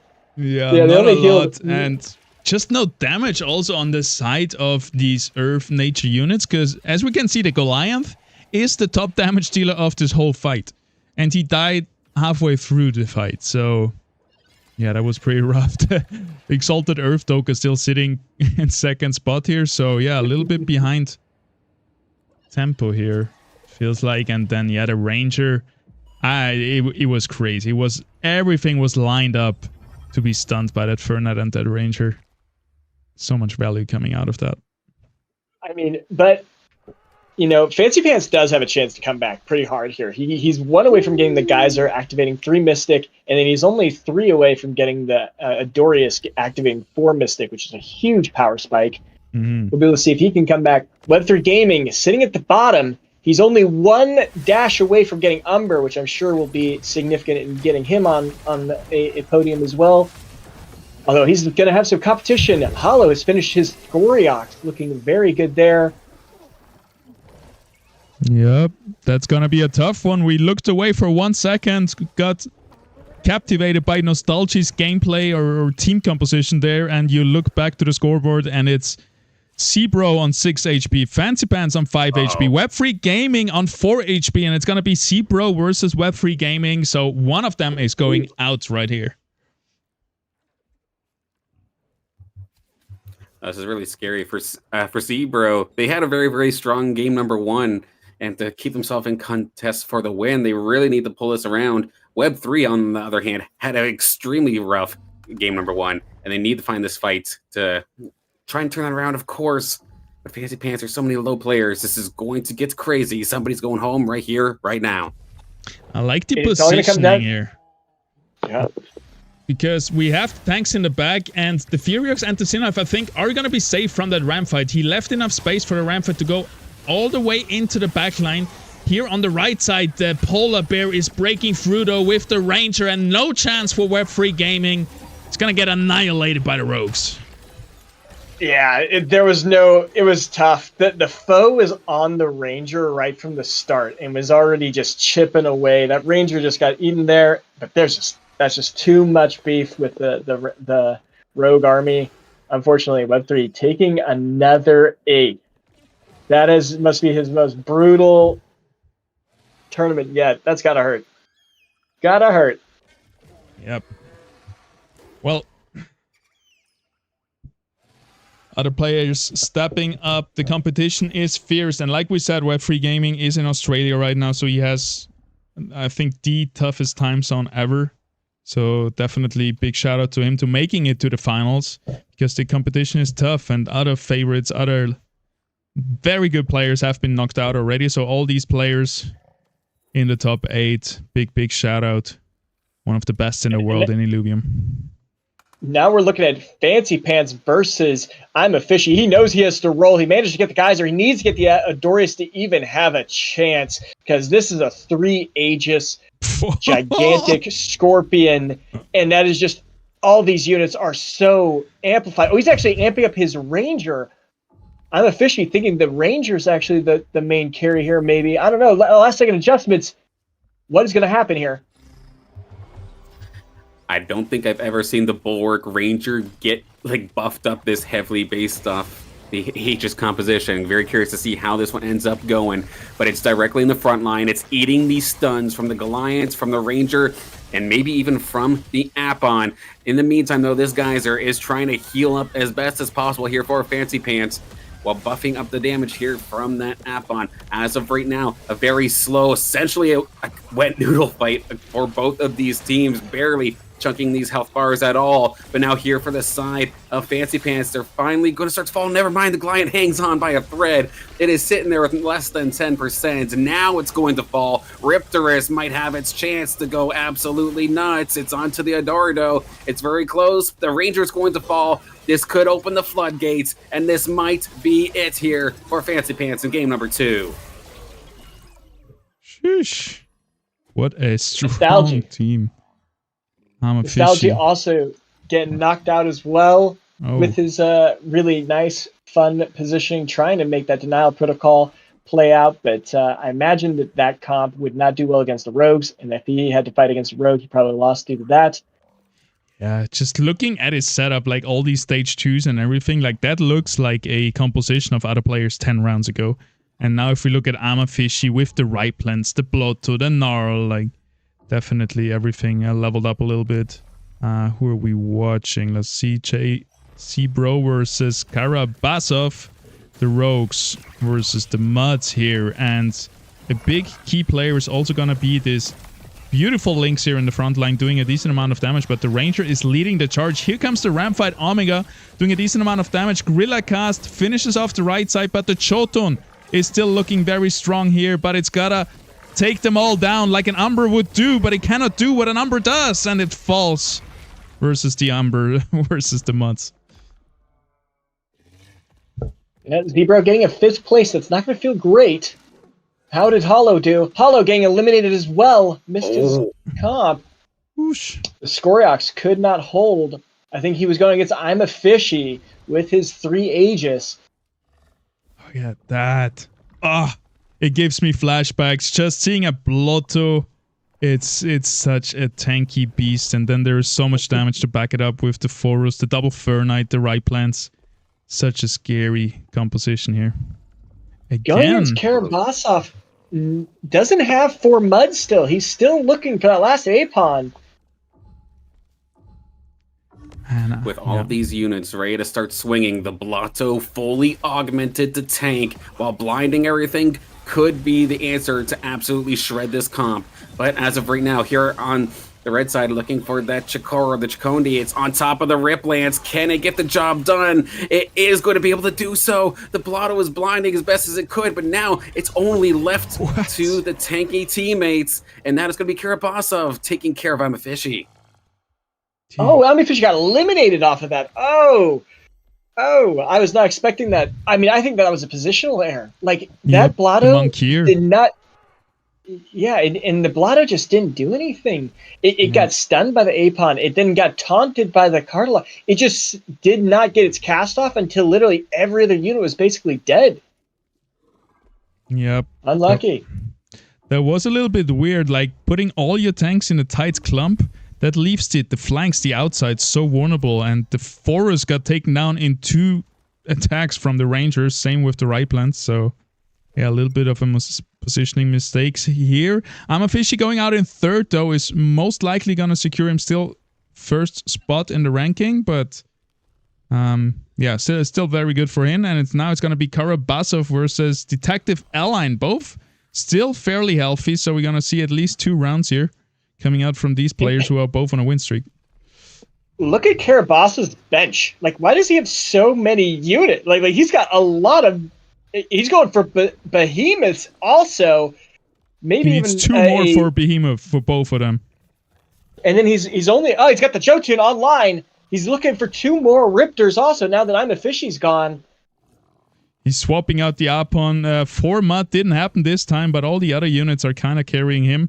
And he just needs 1 more... 2 more flares right here. Yeah, we're gonna see how that goes versus the 6th double ramp fight here. In the tournament. Take it away.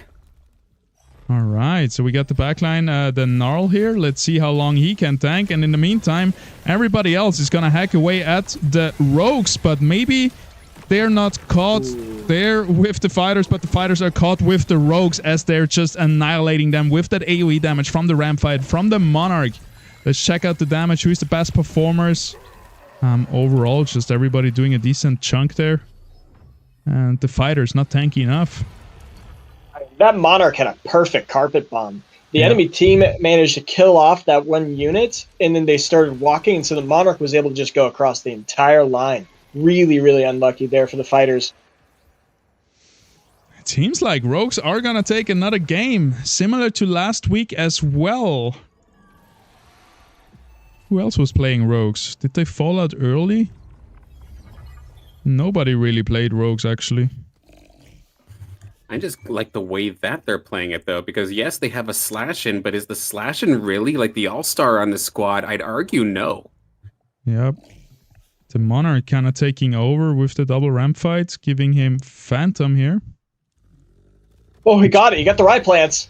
Rye Plants online. 3 Berserker. Massive Oh boy. Scorpion ready to start stabbing away. Need to focus on the positioning so that Monarch does the least amount of damage. This one is going to be exciting. Immediately going to be diving in onto that Blotto. Actually, the Blotto's not getting targeted by anybody. It's just kind of wandering around. But the slash-in goes untargetable right at the right possible time. Rip Lance is onto the slash-in. 1 more shank, and it's going to take it down. 1 big carry down. And the Chikoni in the back line took care of some more. And right now, Karabasov made the adjustment from that last battle. And now, 1 more win, and they will have themselves the Game 2 victory.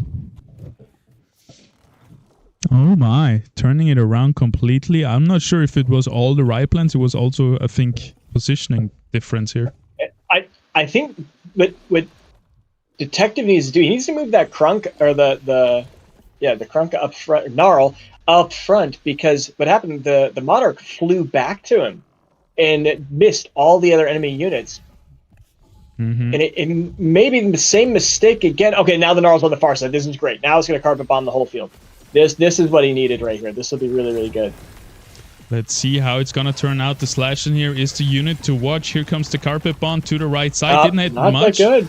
Double No. ram fight Omega here in the corner. The right plant still being strong here. Slashing versus right plants gets untargetable, but it's not gonna be enough. It's not coming through. There's no damage coming from that slashing, and that's gonna be it. Karabasov takes game number 2 here in his first Grand Finals appearance in the IPL. There we go. Nicely done. Happy Ranger. Well done.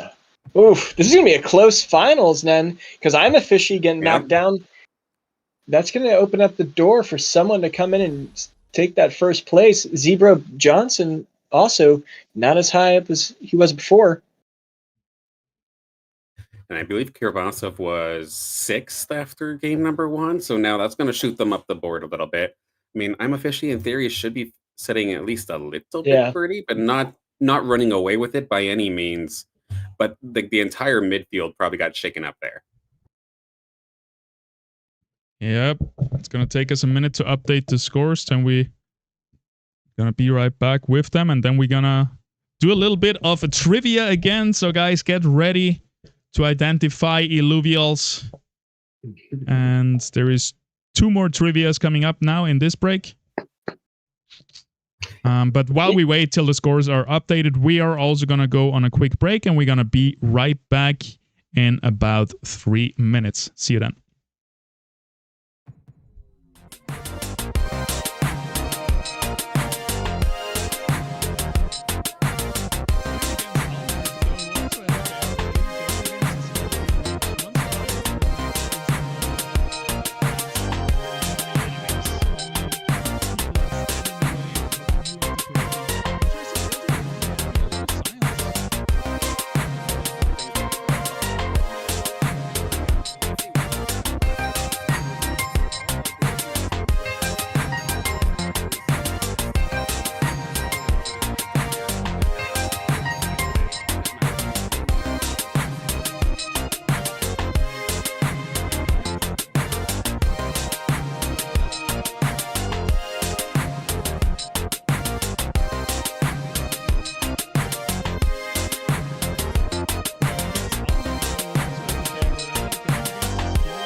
Going against Alnert, though, who also has a pair already. Going against his Gildy, which once you are in the tournament, there is no friends anymore. There is only enemies. Only people that stand in the way of you and the trophy.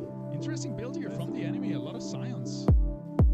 Because this is where things get problematic, though, for the Periox. If they were to have gotten bursted by the Scions, but it looks like all of the damage has been put elsewhere, as we are going to see the rest of these Scions slowly but surely get picked off here. This Periox is just going to have a field day. Just a matter of dealing with the Ranger, and there it goes. Good night.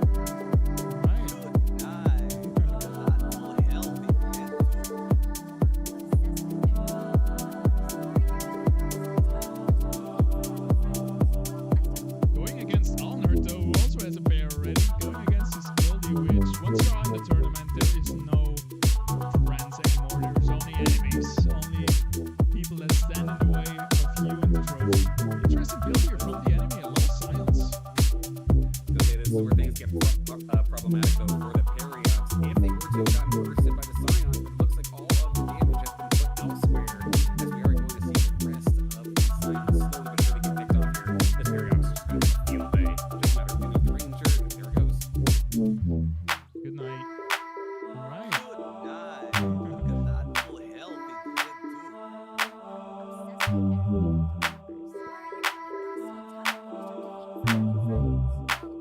Going against Alnert, though, who also has a pair. against Guilty, which once you're in the tournament, there is no friends anymore. There's only enemies, only people that stand in the way of you and the trophy. Interesting build here from the enemy, a lot of science. To say this is where things get problematic though for the area. If they just got bursted by science, all of the damage has been put elsewhere, as we are going to see the rest of the science slowly but surely get picked up here. The Paradox is going to field Going against Oliver too, who also has a bear already. Going against his Guilty, which once you are in the tournament, there is no friends anymore. There's only enemies, only people that stand in the way of you and the trophy. Interesting build here from the enemy, a lot of science.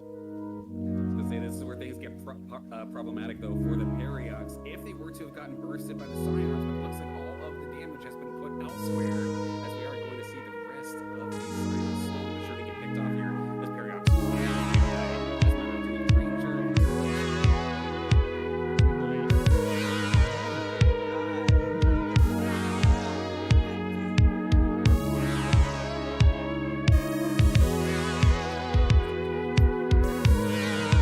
Going against Oliver too, also has a bear.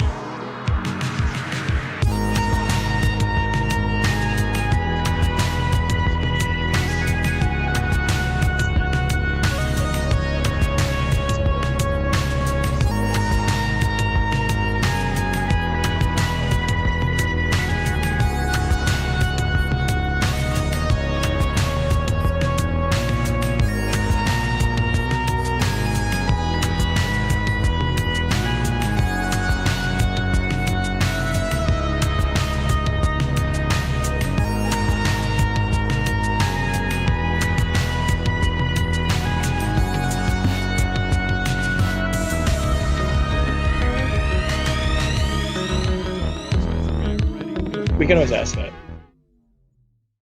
Hello. We are back, everyone. We're gonna start with a trivia, and we were just talking for a minute about the different pronunciations of the Illuvials. I thought it's funny, right? Because I think everybody says it differently. Is it umber? Is it umbre? Is it riplants, riplants, and so on?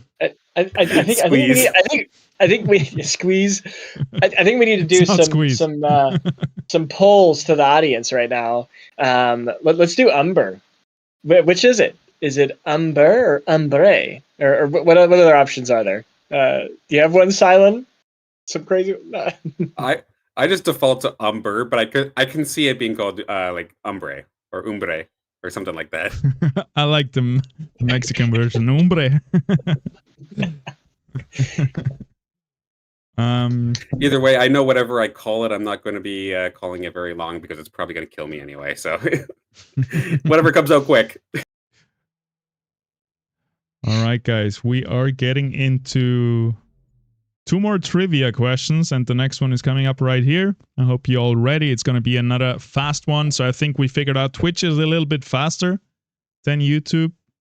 So Ever so feel slightly, free yeah. to have both open. Feel free to hit that like button and the follow button and all those free buttons to help the stream reach more people. Shout out to everybody watching. Shout out to the players, to the viewers, everybody who makes this possible. And yeah, let's quickly check this here out. We have another body part of an Illuvial. You need to tell us exactly which Illuvial it belongs to. Let's see if it's another foot. I'm actually not sure anymore what I did. Trivia. There we go. No, it's some hair. It's a very distinctive pattern, I'll tell you that. Yep. Again, an easy one. I think we won't wait too long for the answer, and then we're going to check out the scores. Then we have another trivia, and then we're going to go... Maybe we save the next trivia for after the last game, when we wait for the interview, because after the last game, we also have 2 interviews coming up, most likely.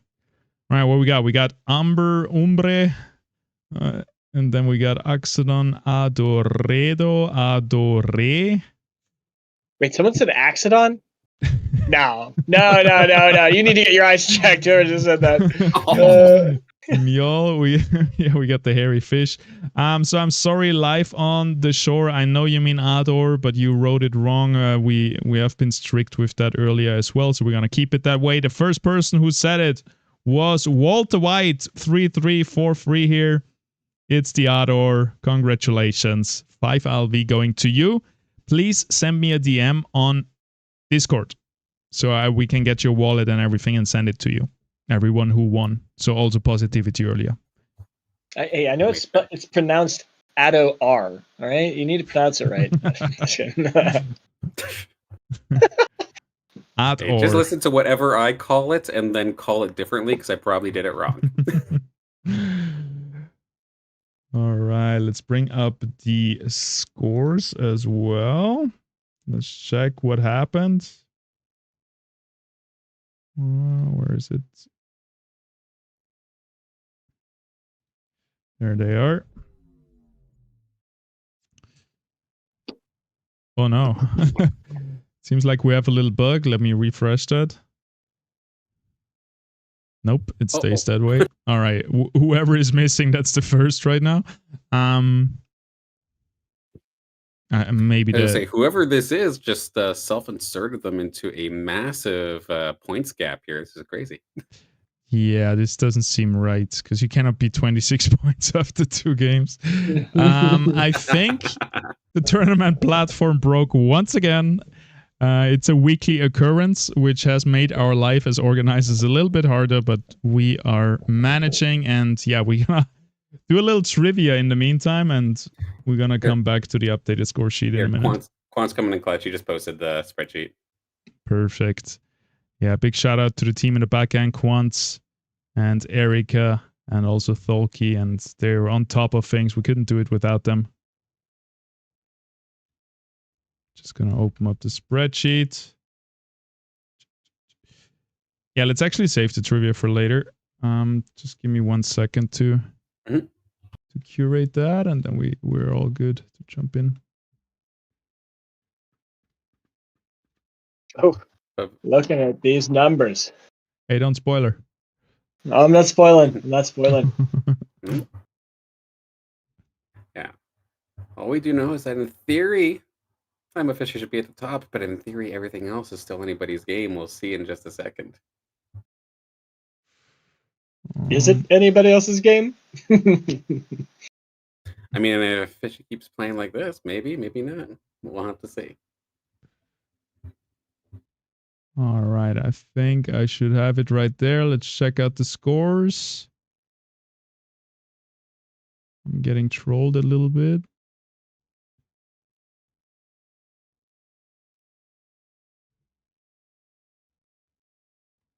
All right. Looks like chat does like your trivia fest.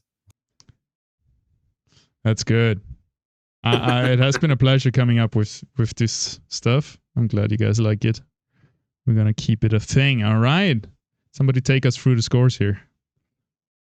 I'll send it. So we've got I'm a Fishy leading the pack. I think that we've seen that. He's been very consistent here. 14 points, but it's only 2 points above Hollow, 3 points above Karabasov, 4 points above Zebro Johnson. So it's actually a pretty close fight there. If I'm a Fishy chokes, he could lose a significant amount of ranking there.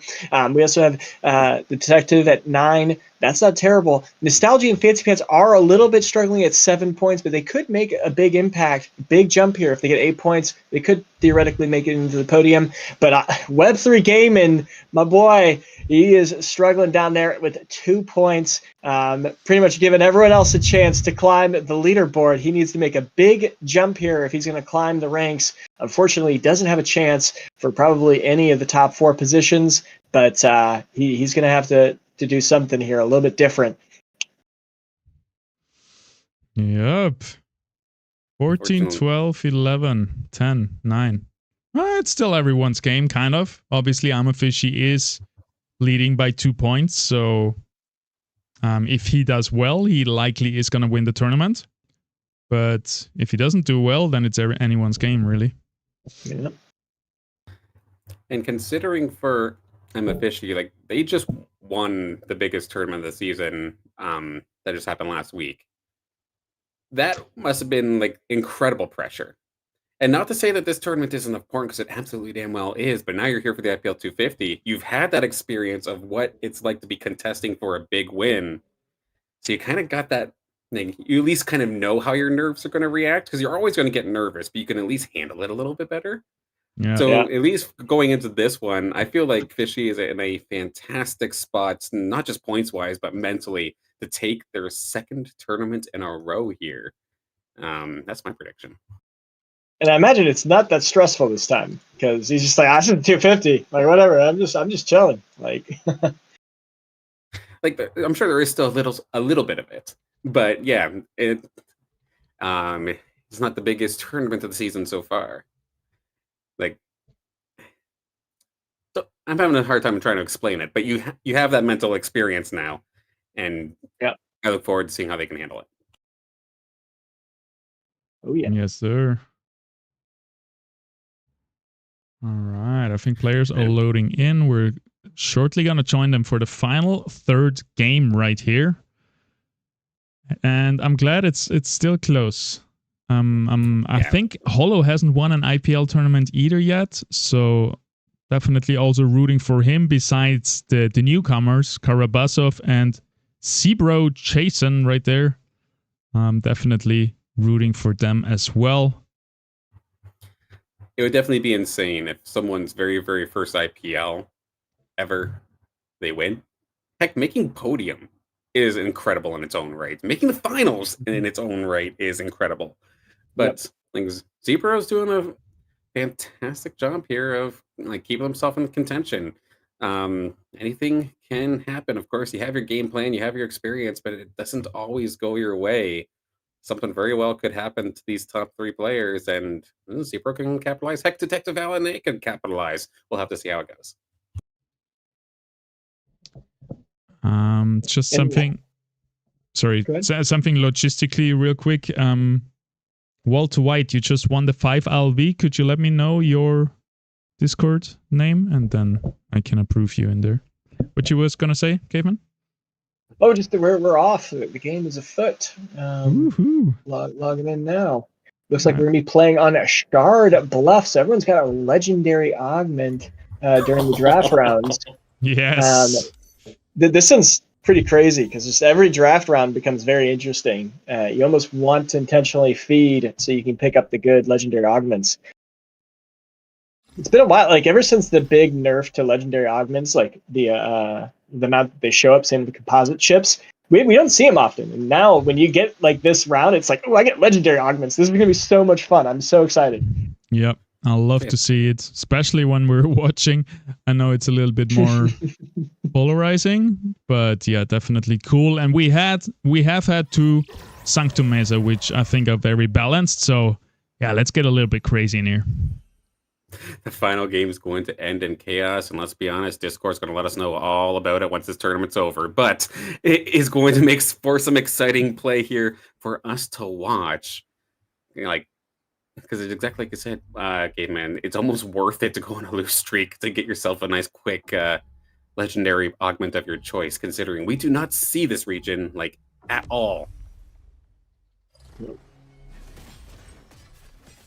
You want to do a weapon breakdown, Paz? For sure. All right, we got the Ripple Flail on 2 players, Detective Align and Zero Jason. Then we have all unique weapons besides that, I believe. So I'm going to go for the bottom. We got the Quake Maulers Earth Rogue for Web3 Gaming TV. We don't see that a lot. I guess he wants to force the rogues or maybe swaps it later on. We have the Gale Wind Bow here for I'm a Fishy. We got the Flame Warden Staff, Fire Empath for Nostalgia. Then we have the Water Fire Blade for Hollow. Sprout Guard, first time here in this tournament. Earth Scion for Karabasov. And the Tidal Shift Water Rogue Dagger for Fancy Pants. So we have 2 rogue weapons, but none of them is the normal nature weapon that we usually see. Mm-hmm. True. And I think the Tidal Shiv got a pretty good buff, if I remember. I think it was like a 15 to 20% buff on its Omega. I don't remember what it was exactly, but so you can potentially see that start popping off. Maybe a Steam build with an Umber.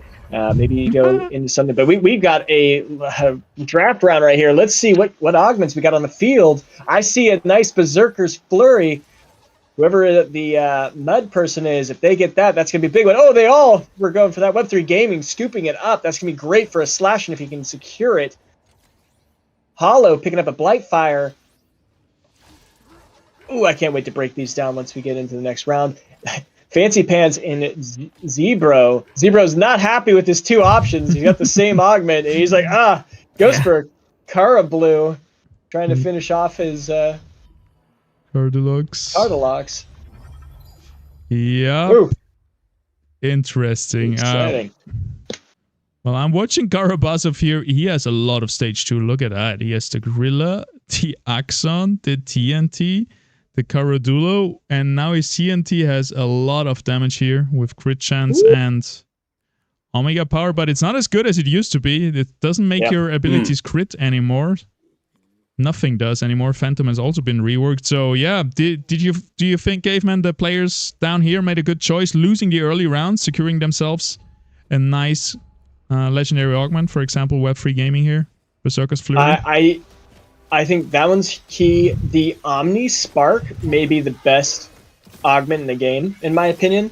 It has the base Omni Vamp, the base Omega Power, and then that Untargetable, giving you an extra life. That's really key. Now, I'm not sure how it fits into his comp or what he's going to be building, so we'll have to see how that plays out, because usually you need a brawler comp or some kind of carry that's going to be in the fight doing some Omega. And with the Flame Warden staff, I'm imagining he's going to be going for a corner comp, so that's not going to have as much utility. So I don't know. That'll be interesting. I'm a Fishy rocking a Granite Heart. Potentially going to 6 air. That could be something interesting. I'll be definitely tracking that as we go along. But I think who really made off with something is Blightfire on Hollow. I think that's really key with ever since the buffs to both Toxic and or Poison. That made this augment pretty good, and I'd say that's one of the higher tier ones as well. And if we look at specifically Karabasa with his Infinity Core, that's 50 Omega Power, and you get 25% crit chance. That's it sounds cool, but once again, if we go back down to Nostalgia with the Omni Spark, that's 25 Omega Power, so you're at 50% of that. But you're getting all these other bonus abilities. I actually think that the Infinity Core is not as good right now. And getting that as a top 2 player, that's actually reasonable in my opinion. Or at least was top 2. I don't know. He just lost, got knocked down. Yeah, but that's my quick breakdown. I don't know if it's a good breakdown, but that's my thoughts. I like it, and yeah, it all depends on if you can make your you have to build your team around your legendary augment in a way, at least, because for example the Infinity Core here, it can be really good, but it's really good on specific units. For example, a Rake or a Vanguard that use crit chance, so mostly rogues, and then also have a good increase of damage in Omega Power. And also similar to, for example, the Granite Heart, you need a nice solo frontline tank for that. If you have 5 bulwarks, it's kind of not that good anymore. And yeah, we're gonna see if players are gonna be able to utilize the legendary augments well. And then we have another one coming in, right, every round. So yeah, Zenith Bloom has been a little bit buffed. It gives you more starting energy now. So I don't think it's as bad as it used to be, especially on something like an Adorado or maybe a Quinks to cast early and stuff like this. Like, it can be really strong as well. Before, that only gave you Omega Power on cast, right? Like, the starting energy is rather new to it. Yeah, that was a buff also. Yeah, Zenith Bloom. I think it's actually a better augment than potentially some of these others, because that energy regen. But you have to have this on a unit that casts a lot, like a Railu. If you can get on a Railu or something crazy, then it can be pretty busted. Or like a Squiz that gets a multicast. That's where it gets kind of silly too. Mm-hmm. And then we also have the Limitless Surge, which is basically a little invoker. You can make your unit a little bit stacking, have stacking Omega Power and energy resist piercing. So that's also okay, but definitely way worse than the other legendary augments that we talked about. And yeah, Zebro and Fancy Pants up here in the top on a win streak. In that limitless surge is on a rogue comp, so kind of interesting to see that there. I could see it start really being beneficial if that he can secure a ram fight.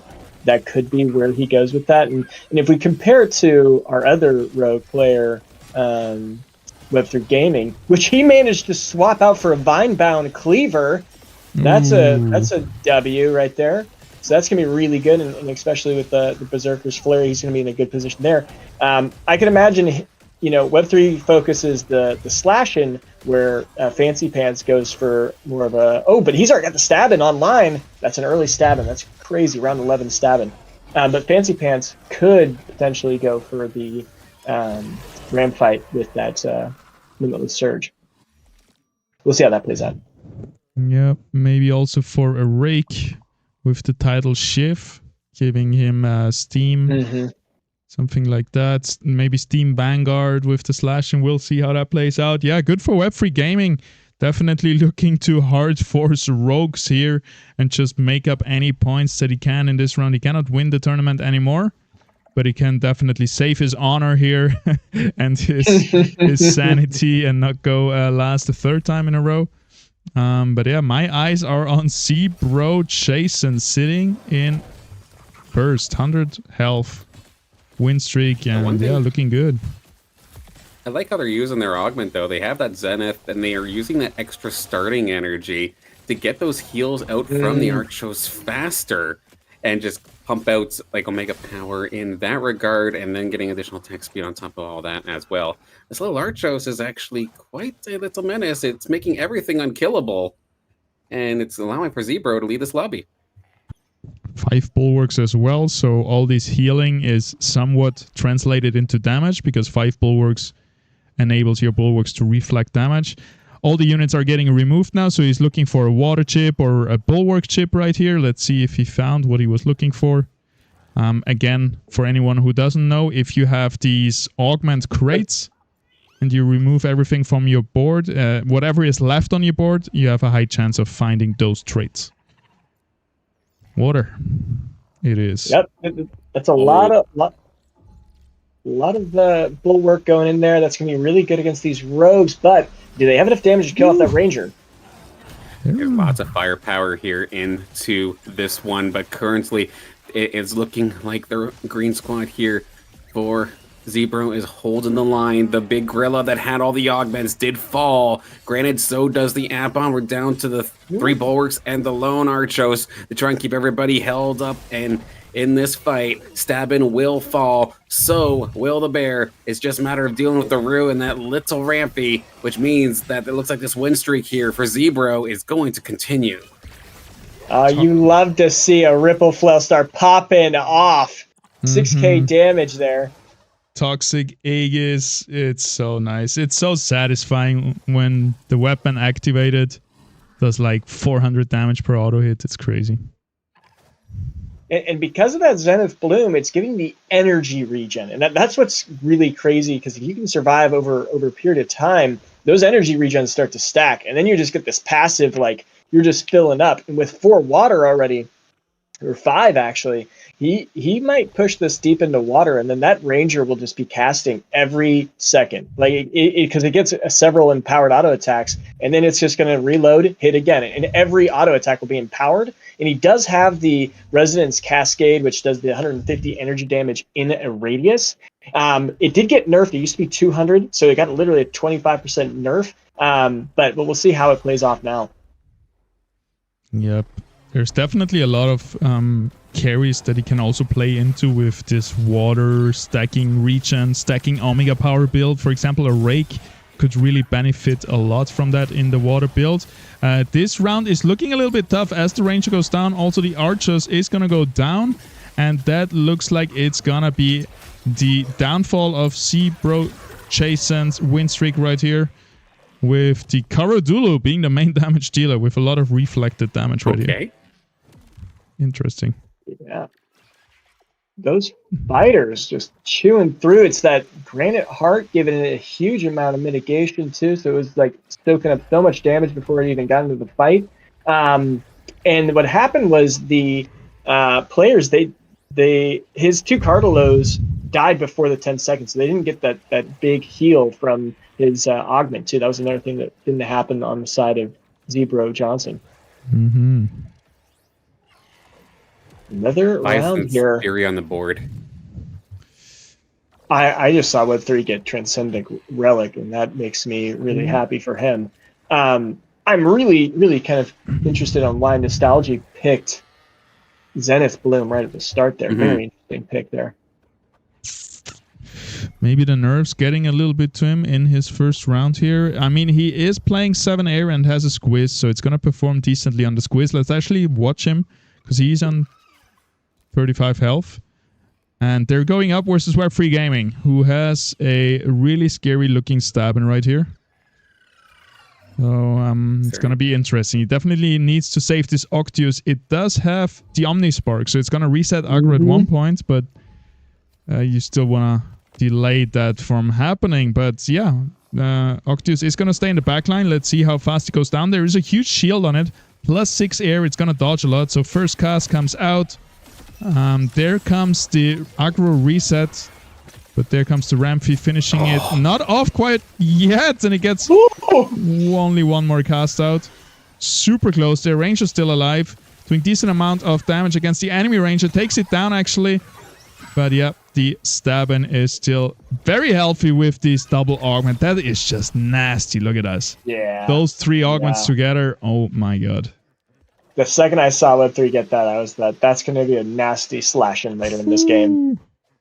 Wow. But Nostalgia also just had he just ran out of time. I think he actually potentially still could have won that. He's going to throw in that TB Ruku, get shock. Now he's got shock on his Ranger. His Ranger was actually connected to the Railu, and now he's getting Enchanter shock instead of just Templar, which doesn't even stack well with that Flame Warden staff. So his potential just significantly increased off of that. He needs to throw in this TB Riku somewhere, but maybe he's valuing the 6th Rogue over getting that extra shock in. Oh, he managed to get the Riley. He could have 4 shock on. He managed to level up, sneaks it in, 4 shock. Perfect. Buzzer beater.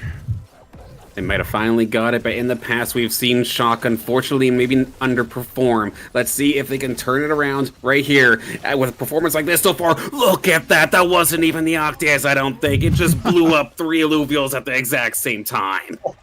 Wow. There was so much lightning going down, and that Octius literally casted 4 times in 20 seconds, giving how much energy regen to everyone? Another additional 1 energy, but also 24 Omega power. That's huge. That's actually crazy. Yep. Definitely a really cool build here coming out from Nostalgia, and we're gonna follow along. 26 health is still early enough to definitely sustain at least 2 more losses, maybe even 3 here in the early mid game. Sorry I ever doubted you. My goodness. And he's 1 away from getting a Kukaraf. And if you can get that Tempest online also, I think Tempest is quite good against a lot of different comps. And I don't know if many people are going to be going for True Sight because he's the only heir, and they might be underestimating his power right now. But now that he's hit 4 shock, we'll see if this pulls through. Yep, he's going to be, as long as his economy is good enough, he's going to be able to stage 3 a lot of his air units. He's uncontested, as you said. And not even the Quinks is contested because the rogue players don't go for it so much anymore since they go for the Twine. Yeah, I'm really wishing Nostalgia best of luck here. He wants to find this Tempest Kukurov, and then it's going to be very easy to also fight the Matu for the double Tempest right there. Ooh, here come the rogues though, so it's all about positioning again. I hope he's gonna not put Octius in this place again. But there is not really a tank. Who else is gonna tank it? I think the only tank is Omnispark right here, this augment. At least put him over here! Yeah, just put him in a corner. Like a corner is great. Yeah, corner is way better. At least now it's not going to get taunted. I think you want to trigger it pretty early. I think that's actually good. Yeah. Oh, the lightning. Wow. Oh my All right. goodness. Okay. They were butter. The rogues were butter. They just disappeared. Wow, the 4 shock, 6 air, such a huge power spike here in the mid game, way ahead of the tempo of the rest of the lobby, and he's gonna chop down some health points of his enemies.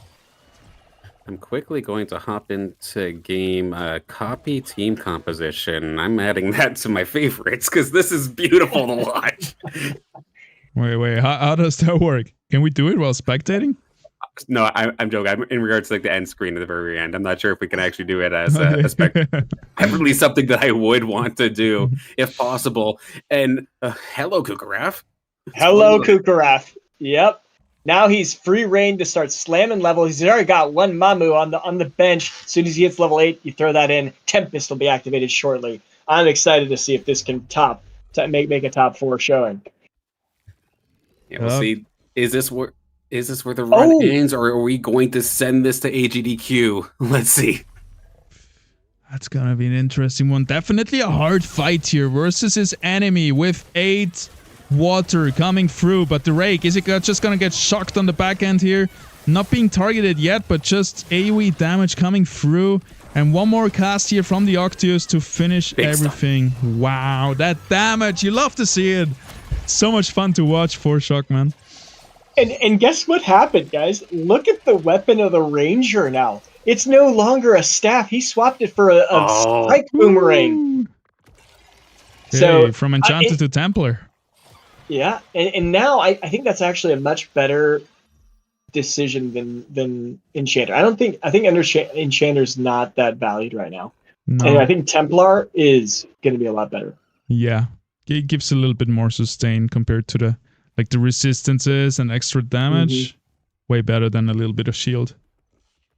And the other thing to think about is we actually really don't have too many people doing corner comps. The staff is really good against those corner comps, and I think the strike boomerang might be a better overall weapon for most other situations.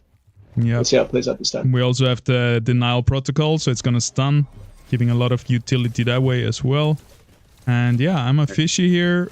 He's gonna have a hard time. He has a fully augmentized Quinks and Chokol here in the front line who are still looking good, but here comes the shock damage, just melting units. One more cast from the Octius. It doesn't even need it. Everything is just melting like in a microwave right here. Beautiful to see. And I know one thing that I always get surprised by is that Kukaraf looks like it should be a melee unit, but it actually isn't. It does have a little bit of range on its auto attack, so it can nicely sit behind the rest of these other fighters and just essentially be the quarterback of the squad, telling them who to focus down. I've stunned this target, focus this target, and just burst anything. With the shock on top of that, that's ridiculous.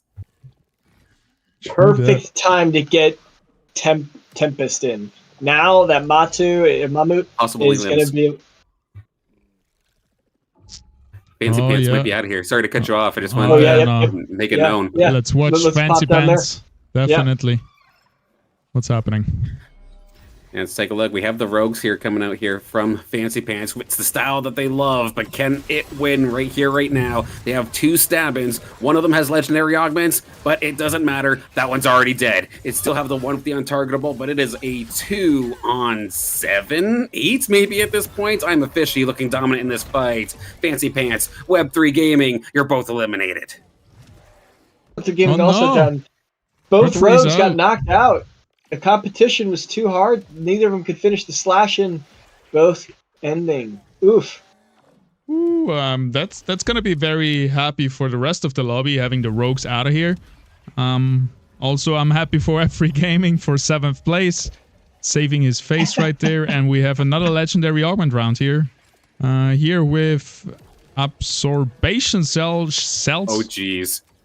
That's gonna be deadly. Nostalgia with another Zenith Bloom. I love to see it. I'm actually not sure that the absorption cell is that good anymore. Only 2% Omnivamp on takedown. I think it's actually way overvalued nowadays. Yeah, I guess on an Armory could really work, right? Depends on which units. Stack. Wasn't it like 8 or 4 before? Yeah, And it was Omni-Man? 8. It was 8. Then they went to 4. Then they went to 2 because it just was too powerful.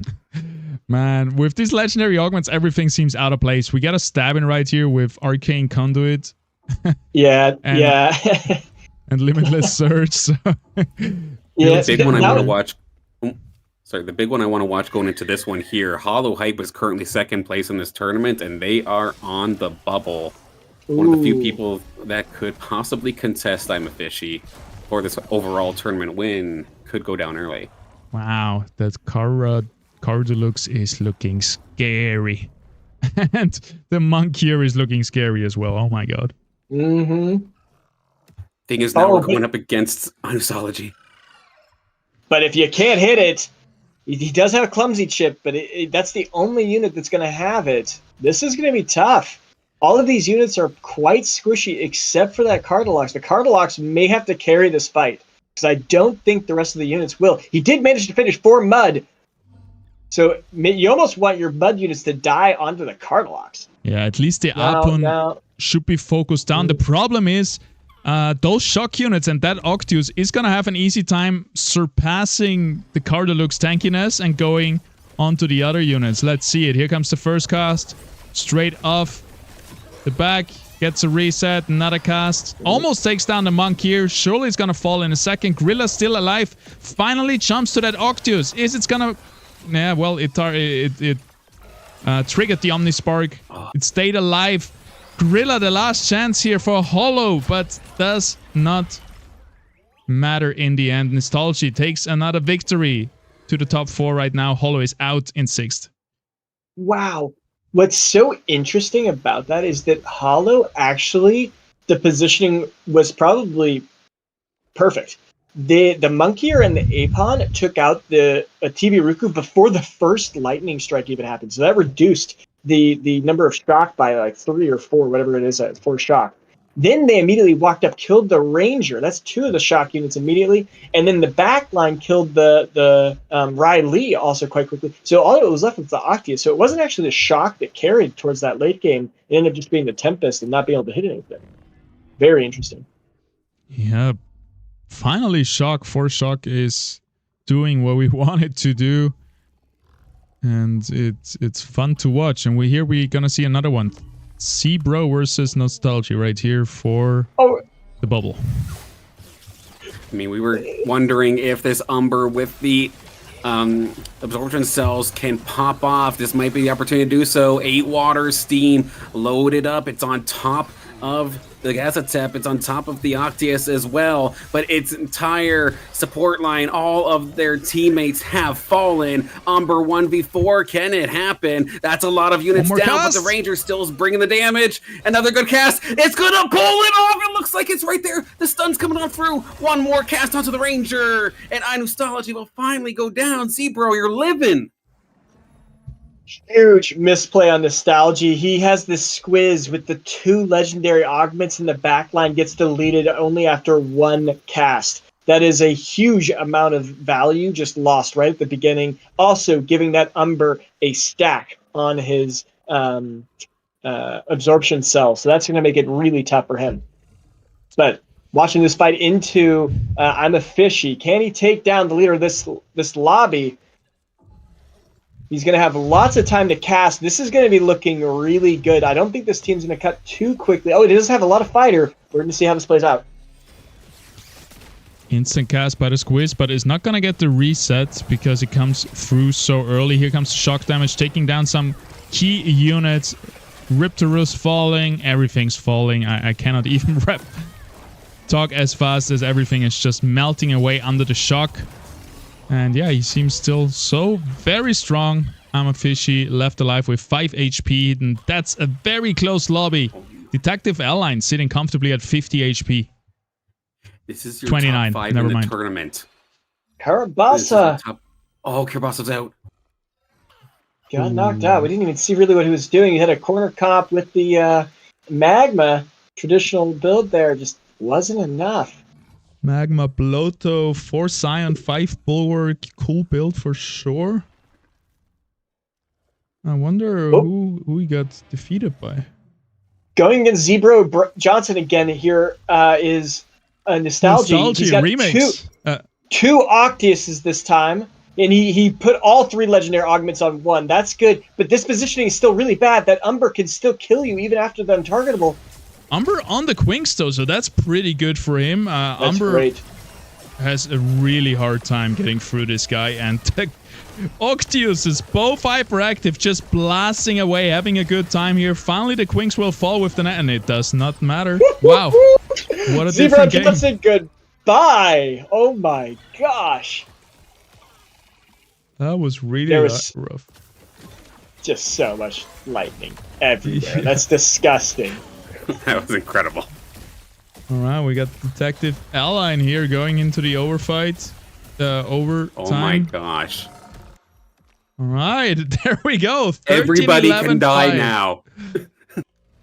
Well, maybe not against the NPCs, but All right. one loss at all can eliminate all 3 of these players. Shoo! I love to see all it. Right. Very, very tight final match here in the best of 3 in the IPL 250. Who's going to take? So I'm a Fishy is only 1 away from getting a Rye Plant. So that's going to be a significant boost, but he's fighting for it with Detective, who's only 1 away. They're both only 1 away each. I think they're just waiting for this round. No, Detective's rolling for it. He got another Crunk. Can he get it before I'm a Fishy? They're making a lot of money, and you know, every time you kill a unit here, you're getting more gold, and I wonder if they're rolling at the same time. They are going to get a chip. I don't know if this is a composite or a primary, but that could make a huge shakeup right here at the end. I'm a Fishy getting the Rye Plants online, and take off all the units, activating the chest. We'll see what it is. I think it's a composite, otherwise they wouldn't go into the trouble of removing everything. For Berserker, I'm a Fishy. Is he gonna be able to finish off this last match here in big fashion and take the tournament in a huge performance? We're gonna watch Detective Align versus Nostalgia, the live game, and it's gonna be the very bulky Gnarl and Blotto and all of these nature units against the shock units from... And he got 4 Nostalgia. Toxic. Oof. Enemy team got an additional shock chip, though. That's another 3 lightning bolts every... Well, let's see how this one ends up going here. If you can survive 1 shock, you might have enough time to heal. That's the game plan here for Detective Alan. But the Phosphorus, has fallen. The Forest, rather, has fallen extremely quickly. It had all the damage augments. But at the same time, Detective Alan, they're too damn tanky. They don't care about the lightning when they can just hold the line. The Ranger is trying their damnedest to take it down. It's turning. The lightning is slowly whittling away this Blotto. And the lightning does not care about your blind. But the regen is making it close. No, Detective Alan is going to fall in 3rd. 2nd, actually. That is it. That is game. Oh my god. The lightning has come, and Nostalgia has proven that shock can be a viable win condition here. Well played. There we go. That's a first, and it beat massive team. Like, I'm a Fishy got the Rye Plants for Berserker, a Berserker Jotun with some crazy augments. Oh, what a thought crazy Detective was going to be able to hold on. I honestly thought Detective Alan was going to be able to hold on to that. There was just too much tank, too much regen. But nope, 2 minutes lightning. Do we have a replay? I want to watch that because it had to come down to when the units died, because the Toxic, you heal off of that every time something dies, and that can be a very good chain effect to counteract the shock, but I just don't know. We're watching it. I'm missing it. Shoot. It's a little bit short. We'll have to clip that out extra. So close. Even sitting in the verdant puddle, couldn't keep it up. Gee, way to go, Nostalgia. That's his first win, right? Oh, way to go. Yes. Mm-hmm. And a first shock win as well in the IPL, I believe. That was really cool to watch. I'm glad we, again, had our script writers on this and could follow Nostalgia. Pretty much doing a reverse sweep from 30 HP on. That's Look at all those rogues at the bottom. Yeah, take it out. I hate rogue comp sometimes. It's like, I hope you guys lose, even though I'll play it if necessary. But Yeah, everybody was really happy to see those people go. No slash-ins to haunt them in Same their with- nightmares. same with Mud. Mud got knocked out early too at 6th. So cool. All right, guys and girls and then people, are you ready for another trivia, the last one of today? And then we're gonna check out the scores and go into some player interviews. Hopefully we can get our maybe winner or whoever it is that can come up. All right, get ready. And you guys are going to want to see the scoreboard on this one. This is madness. GG's. Oh, wow. Okay. Yeah, let's do a quick trivia. It's, again, going to be a fast one. 5 LV to be won right here. If you're the first one to call out the exact name of the Illuvial, we are strict on spelling today. There it is. Which Illuvial does this belong to? Again, maybe a little bit harder than usual, or than the other two, but I think fairly easy. I don't even know where to start. Should be done in 10 seconds. What's your guess, Silent? I have none. I just see a bunch of blotches on my screen. Like, did the squeeze ink me? What happened here? I can't even see. All right, that was I don't fast. even know. But I forgot to mention, but we keep doing. We're gonna keep the rules like it has been over the weeks. You cannot win 2 times.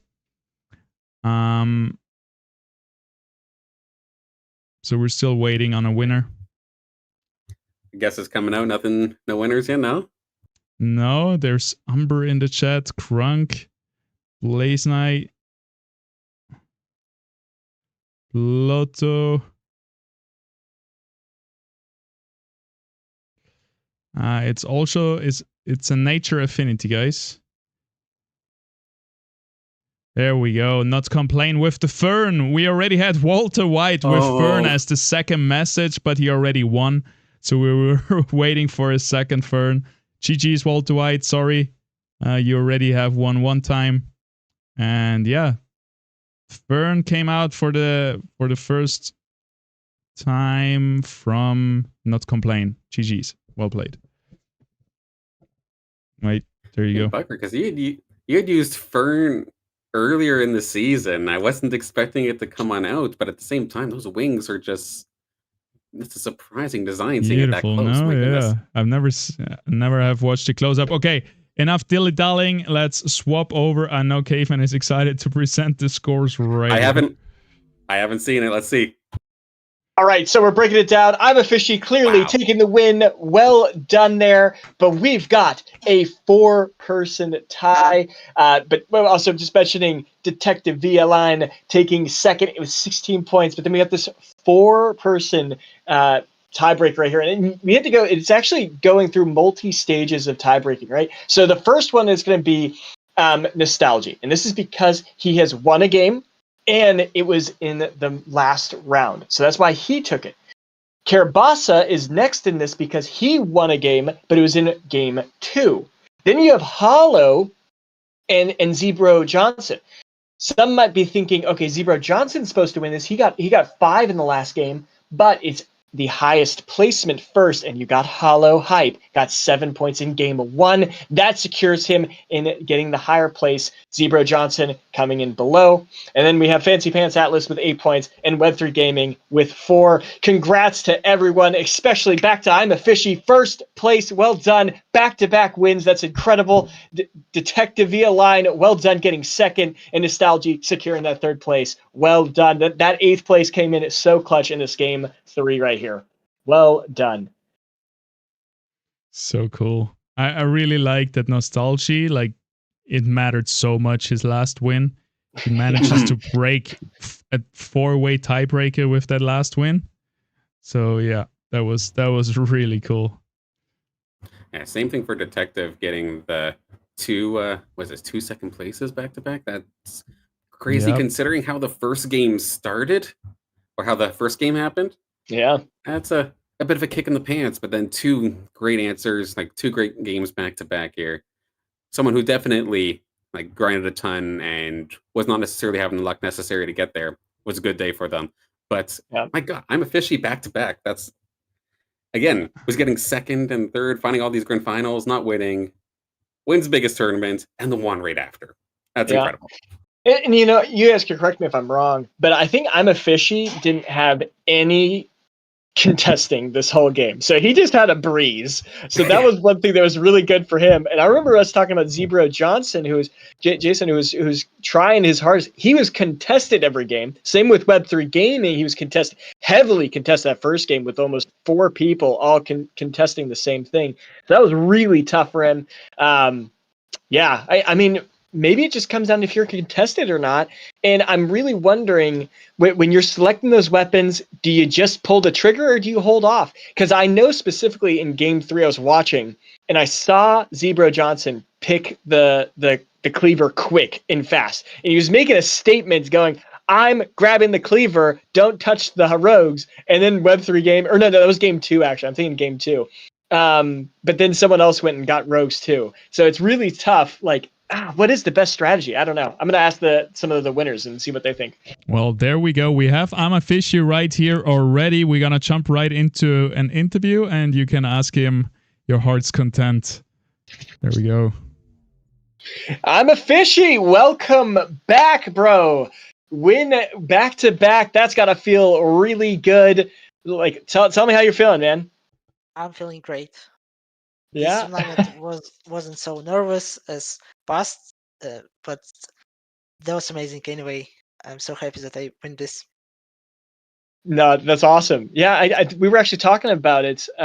Silent brought it up actually, and he was speaking about how doing so well in the 1000 last week probably made it so that the nerves were not nearly as stressful, and that I think that clearly showed. You came through. It looked like you were calm and collected. Game 1, it's securing 8 points. Game 2 and 3 consistent with 6 points each. Do you think that a large part of it was that you were not contested, or did you just make really good strategic plays? Where do you think made the difference in this tournament? Actually, yeah, I feel just no pressure in this tournament, so I always played so calmly. And in the final, the first game was Rogues. I played solo Rogues, and that was a good game for me. I won this. Then I played Bulwarks. Actually, there was no contest Elsa, so anyway, that was a good game. And the last game I played Air Fighter. I picked the weapon last, I guess. I already seen that it's free, and I'm ready to play everything if it's free. And nice. Well, what did you think of that shock comp that just came out of nowhere? Was that when you got that 4th Berserker chip? Did you think the game was over, or were you still scared of that shock comp? Oh, actually, I have no true strikes, and he 6 Ah. airs shocks, so I think he will beat me anyway. And but I already knew that I win this tournament, so that was not so Yeah, stressful. you were chilling. Yeah, 4 points ahead of the competition. That's got to feel really, really good. Oh Yeah. man. What are your thoughts on the new changes from this patch? What do you like? What do you not like? Yeah, what do you want to see in the future? I actually like any patches because I think not every player can adaptate to patch as fast as me. So I like any changes. I like to play something new, to try something new, and play different comps. And I feel confident after patches. Nice, nice. If you could change anything, what would you change? I want to change somehow corner builds because you just cannot winning by positional gaming against them, and they're just sitting in the corner and just fighting. But I don't know how to nerf it. Just maybe stats, but this Y- positional idea is anyway will be always just like corner. Okay. I mean, I think we saw a couple ways to do that. I think it was actually Karabasov, who we may actually get on shortly after this, where he was really focusing on all the units that targeted those carries in the back corner. So he had like the Ranger with the Boomerang with a stun. He had the Fur Knight. He had the Quinks. And I think there was one other unit that also attacked the back line like a Twine or something. Do you think that that's enough, and you just need to make sure that you're buying the right units, and then that can help with the positional kind of effects? That then they have to open up the pack because they know if they just bunch up, they'll get hit. Or like a Sinelf beam. That's another way that you could counter it. Or what are your thoughts? Uh, I don't want to say that it's so imbalanced and you cannot win this. I mean, it's just, of course, you can counter them. You can play invokers or phosphorus who will just destroy corner. But I just don't like the idea of no positional changes in every round. But I don't want to say that it's so imbalanced and you cannot counter this. Gotcha. No, well, that's awesome. Well, I'm super happy to see you up there again. Well played. I'm sure you're feeling really good in just the IPL overall. I think you're clearly the leader. It must feel really, you're probably already in at this point. I don't think that someone can kick you all the way down to the bottom 64. So looking forward to seeing how you participate in the future tournaments. You have anything else you want to say before you pop off? I just want to say thank you everyone to support, and I will try to keep winning tournaments in the future. Thank you everyone. Awesome. See you, man. Bye bye. There it is. Silent. He mentioned the nerves. I didn't even have to ask him.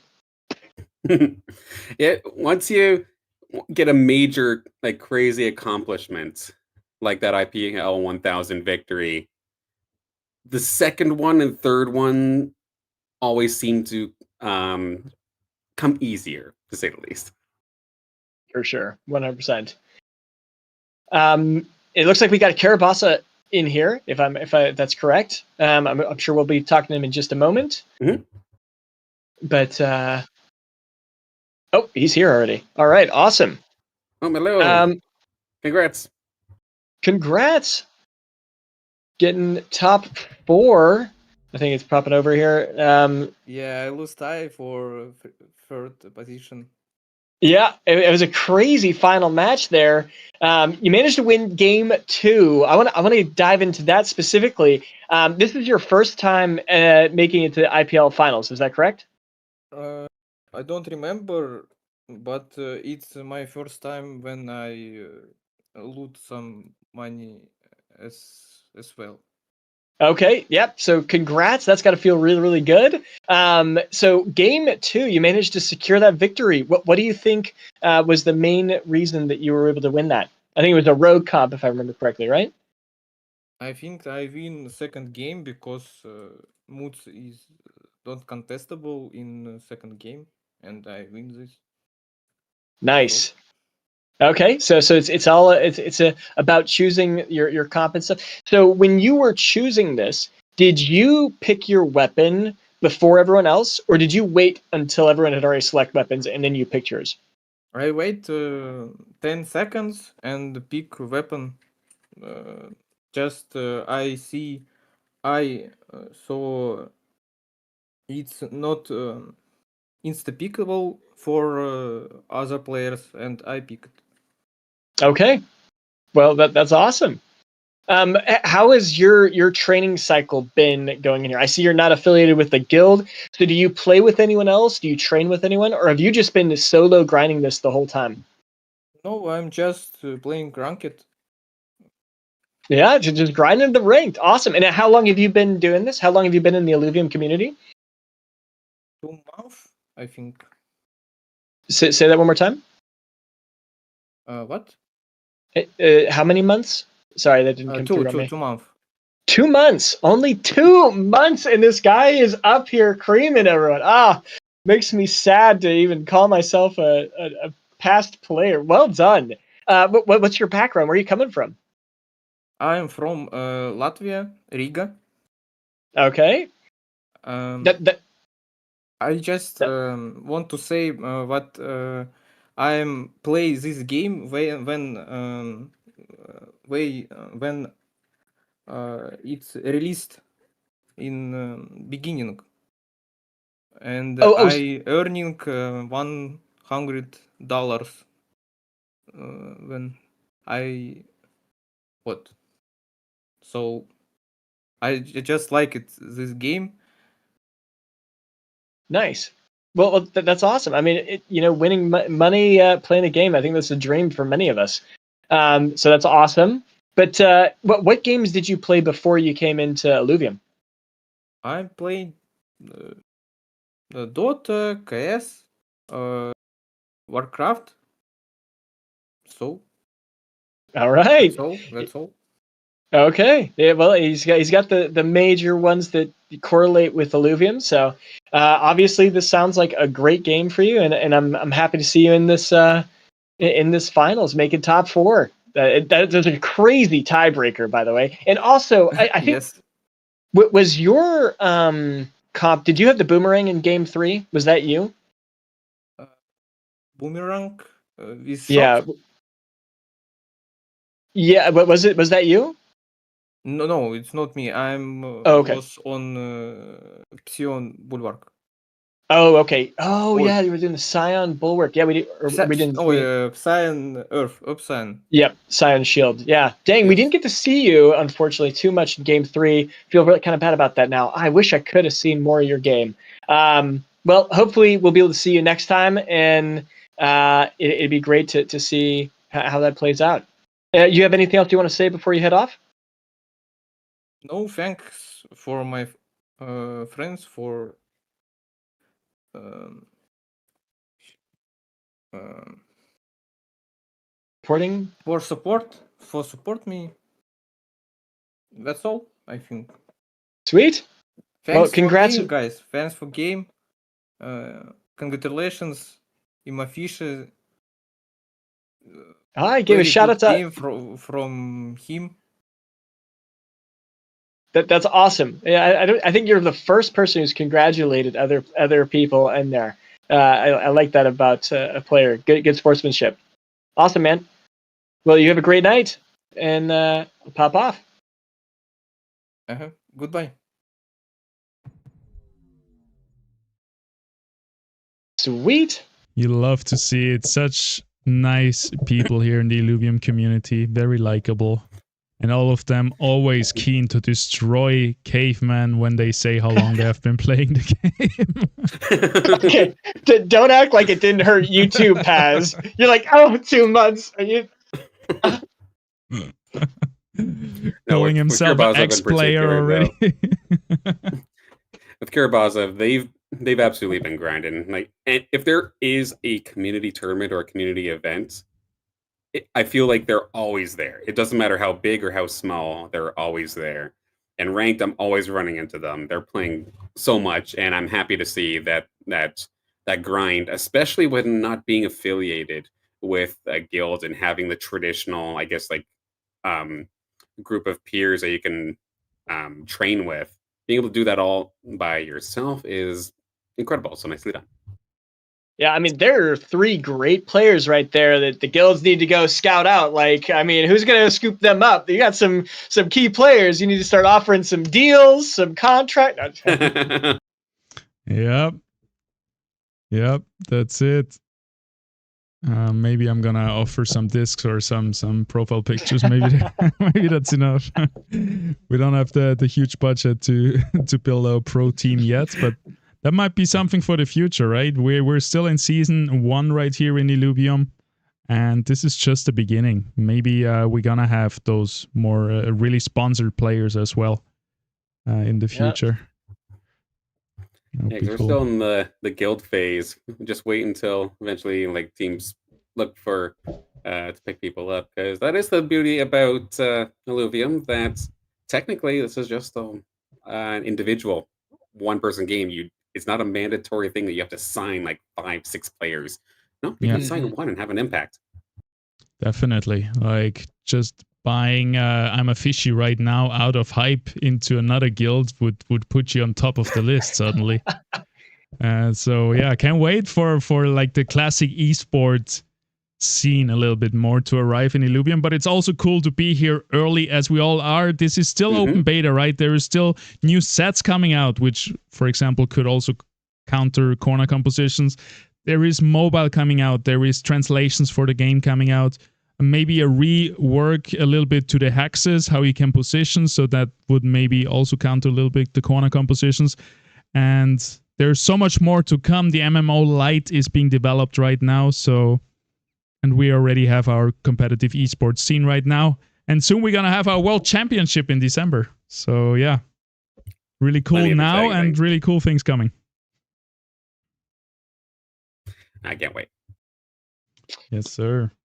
I think that's going to be it from our side. Don't forget to follow, like, subscribe, guys. We are posting those clips from the IPL during the week. And next weekend, we have another tournament happening.